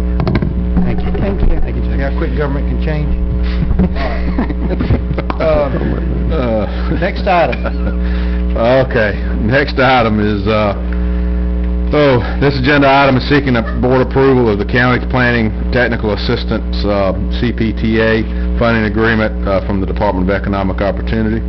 Louis, this is your item. You want to give them a little brief synopsis, please? Very brief. Yes, this is a grant from DEO, and we are going to be looking at improving our CRS community rating system score as a result of this grant. Make a motion to approve. Thank you. Second. Okay, any more discussion? Nope. Any citizens? All for the motion? Aye. Motion passed 4-0. All right, Thank you, Louis. Cleve, come on up, Crip. Cleve tried to do some manual labor this weekend, and he's hurt himself. This agenda item requests board approval of a new cooperative road agreement between Wakulla County and USDA Forest Service. And so I believe I've explained it to each one of you guys. Basically, we're taking off Mack Lake Road as well as Piney Lake Road, and off of the list, but also it's updating the existing contract. Before you get a motion to approve, I talked to Cleve earlier, I talked to David. I'd like us to at least put the opportunity, if they think it's in the county's best interest, to also take maintenance on 313, which is government road, basically. When you come out Spring Hill Road and you look in front of you, there's a dirt road. That's 313. It comes out at Lost Creek on Wakulla on Aaron Road, and if you go by there at 5:15 5:15 or 5:30, you'd be amazed how many people like driving home through the national forest. And it's only if these guys determine it's in the county's best interest, but Cleve was telling me earlier, we also maintain Oak Park Road all the way from Sop Choppy, all the way up to just across from Lost Creek Road over there by Donnie Sparkman's house. And you guys just got a bunch of lime rock you were telling me they gave you?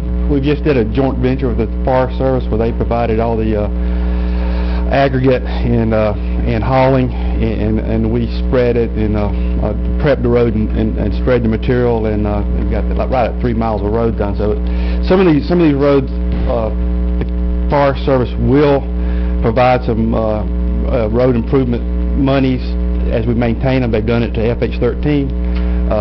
This 313 that we've been talking about, like I told you earlier, we just got to look at it and evaluate it and see where we're at with it. I haven't been down that road in years. I just want to be able, the board give you the option. If y'all think it's in the county's best interest, we'll take a fine. look If at you it. don't, then don't worry about it. But it is a nice scenic drive home through the woods.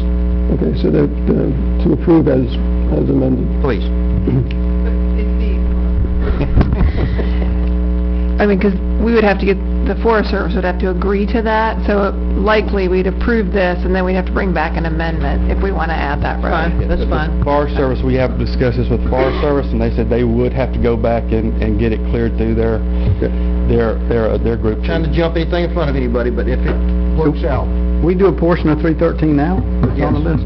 We do government road. But you're looking at doing the whole Yeah, thing? we do government road about Lost Creek up until it hits the national forest. I got you. And then We need to take a look at it and see if there's not any major areas that have It's fine. problems. Okay, so, Throw it out. so the county attorney, should we leave the motion just specific to what's on in front of us? I think if you wanted to accomplish this, an appropriate motion would be to move option number 1 and ask staff to explore adding Fine. 313. Okay, so that's my motion. I'll second it. Okay, any more discussion? All for the motion? Aye. Thank you, Cleve.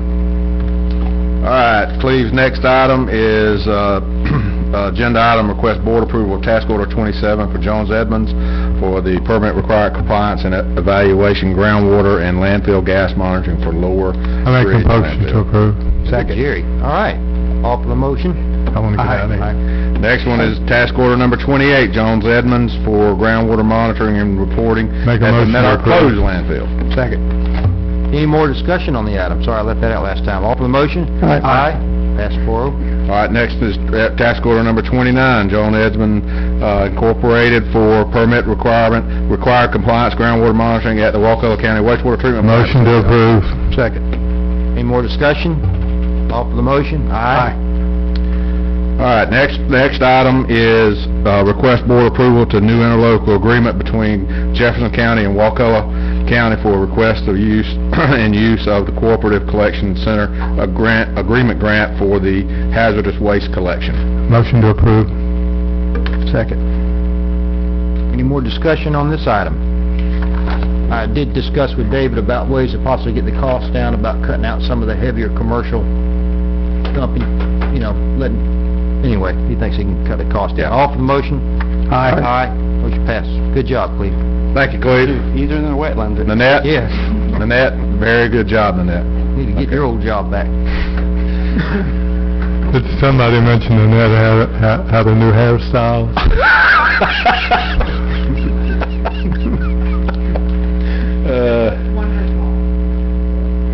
Yes, yes. I thought I would mention.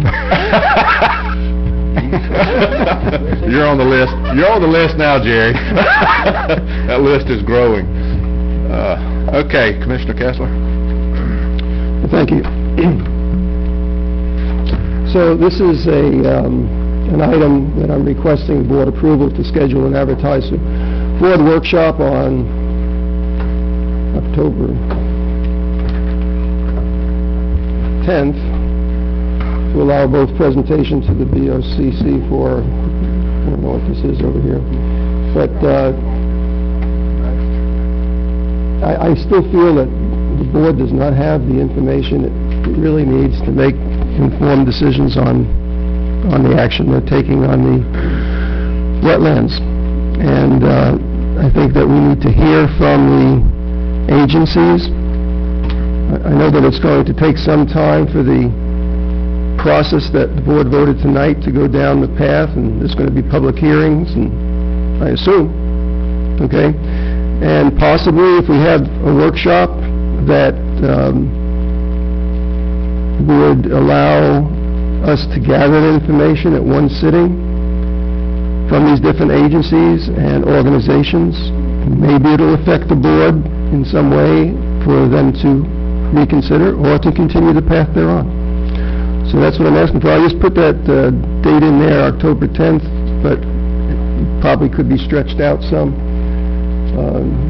because I really would like to get the main representatives from the DEP and the Water Management District and different organizations on board and be able to do that, and this is sort of short notice right now. I'd second it. I'm not opposed to a workshop. I mean, I've tried to share a lot of information out there, and It's not a second for discussion, right? We have 30 minutes of citizens to speak on it. I'll second it. So you are going to support it. All right. Bob Danzy, followed by Hugh Taylor. Everybody, we got 9 cards, so 3 minutes. Okay. Well, I'll just be brief and say that I watch Commissioner Kessler over and over and over. I want to save money. I want to save money. I want to save money. But when it's a pet project, I don't know what a workshop costs, but it costs. There's people that have to be there, attorney-wise, and others. There has to be some staff at these things. So I think there's a little hypocrisy there. I don't mind if y'all do this, but clearly we're in a direction that that the people have said they wanted to go by electing you again. And I just say we travel down that path and save money. Thank you. Thank you. David Damon, followed by Chuck Hess.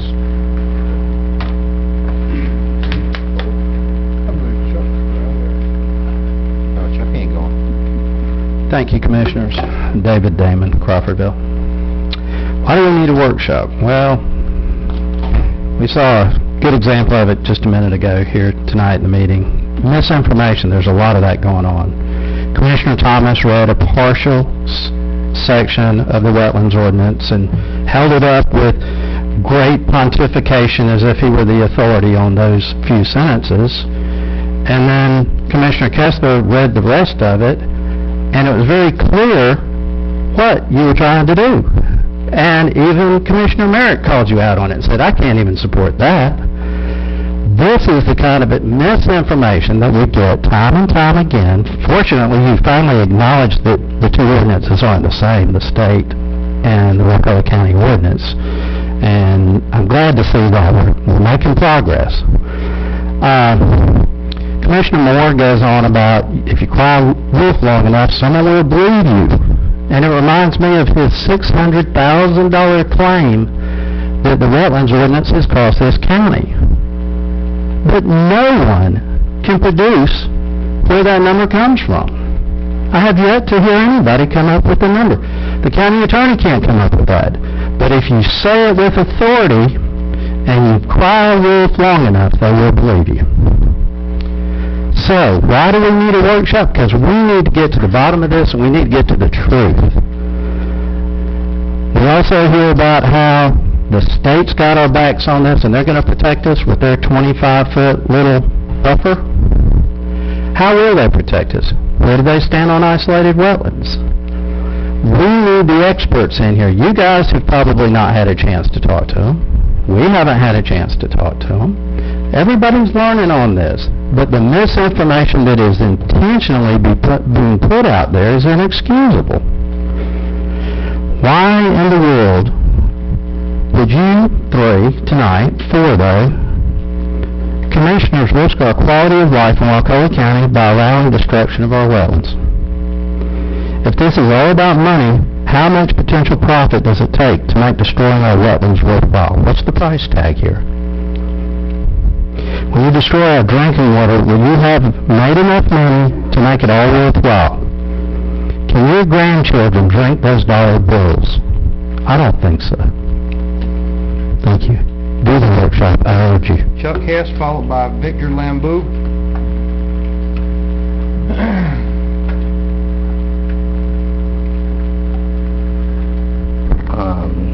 Chuck Hess, speaking for Seacal. You know, I spent 25 years advising land managers about how to treat the landscape. And one of the things that most of them never understood is how important those isolated wetlands are. I mean, Mr. Merritt says he really understands the wetlands ordinance and how wetlands are affected and how the ordinance writes, but he doesn't understand the impact of those isolated wetlands. Karst features, you say they're protected. Well, a lot of those ephemeral ponds that you're talking about, those isolated wetlands, they only hold water until the aquifer falls, and then the water flows strictly right into the aquifer. These are all contacts to the aquifer. They're all part of the system.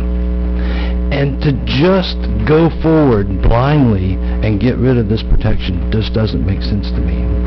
So I urge you to have a workshop, really get yourself informed, get some people here that you trust the information that they're giving you, and ask them tough and hard questions. Thank you. Thank you. Vic Lambeau, followed by Janice Eakin. She's going. Yes, gentlemen, thank you for allowing me to speak here. You are moving in a direction when you're having a workshop, but you are moving fast on repealing the ordinance and the comp plan when there is going to be a vote of the citizens on it. I think the referendum is going to be successful, and then you're going to have the citizens vote on it. Now, if you repeal this ordinance and then it's put back in by a vote of the people, you are going to be causing the county to pay lots and lots of money. I'd like to go back a little bit. When this was voted in, there was 5 commissioners, including Mike Stewart, that voted for it. It was a unanimous vote. It had the support of the whole county. I don't remember you commissioners running on a ticket to get rid of the wetlands. I think you wouldn't have been elected if you did. But now you change your mind, and you may end up costing the county very serious money because you don't want to wait and see what the people want. They're going to have their say. I advise you to go a lot slower on this. I know I'm not going to convince you because you've already made up your mind for whatever reason it is. But to cost the county the money, that is terrible. Thank you. Janice Eakin, followed by Eugene Watkins. Well, first I want to let you know I have not signed the petition or whatever it is yet. And the reason I haven't is because I don't understand the issue. You know, I read the paper, I listen to folks talk, and I hear the same things, and I don't really feel like I'm hearing facts. I mean, some of it's facts, and we live in an ever-changing world. A lot of it has spoke to our governor, who has done all these things that's affected DEP. Well, we're going to have another governor soon, and hopefully he'll turn, in my opinion, I hope he will turn some of this stuff back around, and we may be in a position one day that we feel comfortable with DEP and with West Regional doing their job, whatever their jobs are these days. I appreciate Dr. Kessler and Mr. Thomas saying that you're for a workshop, and Mr. Mann and I would ask you to be for that workshop too, because we need to all understand all of the issues, all of the facts. And I tell you, if you really do want to turn it back to the state, whatever in the world that is, if you let this, is it 6,000 signatures or how many signatures are needed, people are not going to be like me who want to understand the issue. They're just going to go vote on it. And they're going to vote to keep it. You know, we're going to be just like we are today with our wetlands issue, which may be the right thing, but it may not be. We don't know. I mean, if you four can sit there and say you truly understand the impact, then please have a workshop and explain it to the rest of us.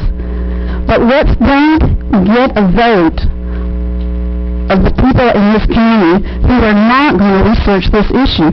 They're going to vote on just what they hear, what they presume to be true. You know, it's really important that we understand it. And workshopping won't hurt, I don't think. And as far as the taxes that it costs to have a workshop, I pay a lot of taxes. You can look it up on the county roll. My name is Carraway, C-A-R-R-A-W-A-Y. And that's how it is. That's why I pay my taxes for things like this, whatever's right for the county. But right now, we don't know what's right. Or at least I don't. So, thanks for the workshop. Thank you. Eugene Watkins, followed by Chris Russell. Mike Stewart gone. Eugene Watkins of Crawfordville. And first I'd like to state, Ralph, I appreciate you seconding the motion so we'd have a chance to talk about it. And also I'd like to say I really appreciate that previous speaker. She said a lot of things I agree with, and we could get the facts out if we have this conversation. Earlier I heard somebody talking about when people go out to get a petition that we kind of sway them or tell them, you know, we're going to save the wetlands. I'd like to tell you, just from what I've seen, they come running to me. They want a sign. I haven't had to explain much to any of them. So if somebody mentioned it's going to cost us some money to have this workshop, it's going to cost us a lot of money. The citizens just, you know, you guys, they're just going to put it through, and like you said, maybe they want to hear some information about it. So I support having this workshop so that we find out we can get the facts out. Thank you. Chris Russell. Good evening, Commissioners. Chris Russell again. Haven't been up here in forever. It's more tonight than the whole year, probably. It's kind of like the British House of Commons. We're going back and forth, but I enjoy it. I agree. We do need to get the facts out. We need to have this workshop a long time ago. I've researched it. You've researched it. You've researched it. A lot of research is going on. Y'all researched it. There's been a lot of emotional pleas. We get away from the facts, unfortunately. That's the fact right there. The fact is, we get away from the facts and we get emotions involved. We need to do away with this. Let's have the workshop. Let's get the facts here. For example, you know, previously, hey, you're only using part of it. Well, you know, I'm giving you what was referenced today by the Northwest District. It discusses isolated wetlands.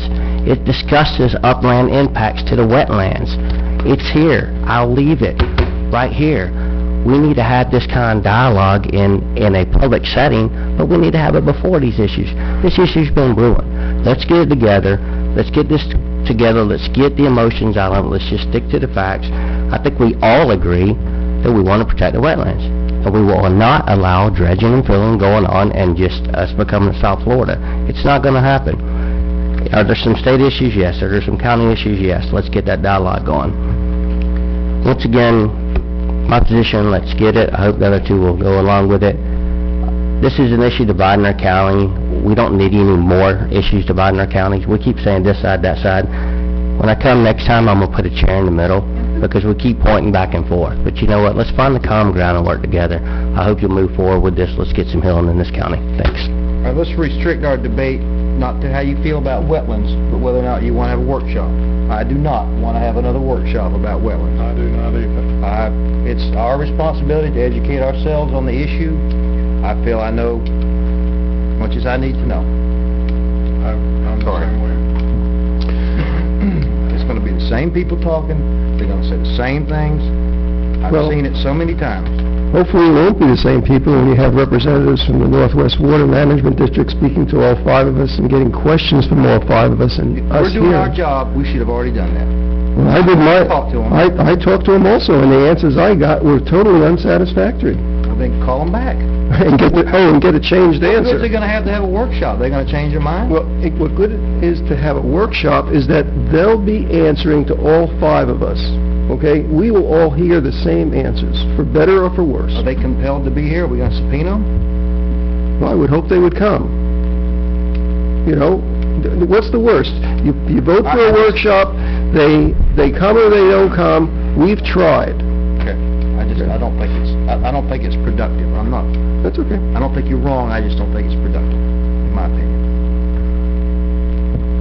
Okay, any more discussion? I don't desire a workshop to educate me about it. I'm very comfortable with the path that I'm on, and the workshop would be just to educate the people, but I would just offer that if we don't move forward with it, reach out. I engage, and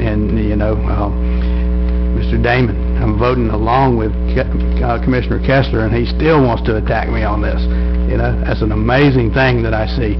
But I engage with people on all sides of the issue, so I'm glad to help educate and share what I have found, and will continue doing so. I agree, you would educate the people that came to the workshop. Yes. Who's the people that's gonna come to the workshop? They already know all about the issue. You may not get a lot of people that's on the fence at the You're not gonna workshop. get new people at the workshop. All right, any more? I'm not really, I was really not concerned so much for the people being at this meeting as for the board receiving accurate information from the agencies. I disagree with that premise, is that in a criminal trial, you've got the defense lawyer and the opposing lawyer, and everybody hires their own psychologist to evaluate this criminal, and they all come to different conclusions. I mean, one guy says he's crazy, the other guy says he should have been a minister. So, it's all a matter of opinion. I don't care where I don't care what your position is. You can hire, you can bring whoever you want to validate your opinion. Well, I think the DEP is the DEP, and the Water Management District, Northwest Water Management District is the Northwest Water Management District. I don't agree with your premise of a criminal court thing. I mean, there are courts where both sides are looking for the good of the person who's before them. And so there are attorneys that work together for the good. It may not be in the criminal, but I'm involved with courts that are specifically out there to help the person. Okay. Any more discussion? All for the motion? Aye. Opposed? Aye. Motion fails for a tie. Heather, David, did y'all have anything? Real quickly, I'd like to recognize Miss Marcia Mathis from Senator Mumford's office. Thank you for coming. Also, just update everyone, I'm sure everybody's heard by now, Restore Act, we have our rules. Our current schedule right now is Monday, October 7th. Staff will be making a presentation, and I think Commissioner Thomas will also be in that presentation on the rules and what we found out so far. Then on Wednesday, October 9th, we'll have a Restore Act committee meeting, our local committee meeting to discuss the rules as well. And then on the 21st, we'll actually bring those back, all of the items and our recommendations back to the BoCC regarding the U.S. Treasury rules for you guys to approve. And then our deadline to submit those is Tuesday, November the 5th. Okay? That's it. Rob, you got anything you want to talk about? I'm good. Jerry? Yes, there was some misinformation. This seems to be a misinformation room. Someone mentioned tonight that the senior citizen director made was 100,000, made almost 100,000, made over 100,000. I can't remember the exact thing, but the 100,000 was the only part that came out. The current director of the senior center does not come anywhere close to that number. I mean, he is very, very far away from that number. So the 100,000 number is just, I don't know where you get that from. You cannot validate that. But anyway, that's not true. This particular director is making less than substantially less than the previous director. And the previous director was worth every penny that he was paid, because he started it, built it, and the senior center feeds 800 people a week. These people who drive those automobiles to carry those meals pay their own expenses, pay their own gas. The senior center is a wonderful place for people. They're shut-ins, they're people who are lonely, they're people who are ill, and they tell me all the time, what a great place this is, and I don't know what I would do without being here and the support of the senior center. So, it's amazing we all get misinformation. Some of y'all may have noticed that sign there at Shell Point where it splits off. That guy just did that out of the goodness of his heart. I wish I could remember his name. I feel pretty... Larry Hess. Who? Larry Hess. Yeah, Larry called me, I don't know, 2 or 3 months ago. He says, hey, I understand you're an engineer, and I'm wanting to build this sign. I was like, what's the sign for? Are you doing a house development or something? He says, no, I just want to do something, give back to the community. I was a little skeptical, I got to say. Really? You're doing this just out of the goodness of your heart? He says, yes. He said, I just wanted to give something back. And I'll be danged if that's exactly why he did it. It's a nice sign. It didn't cost taxpayers a dime.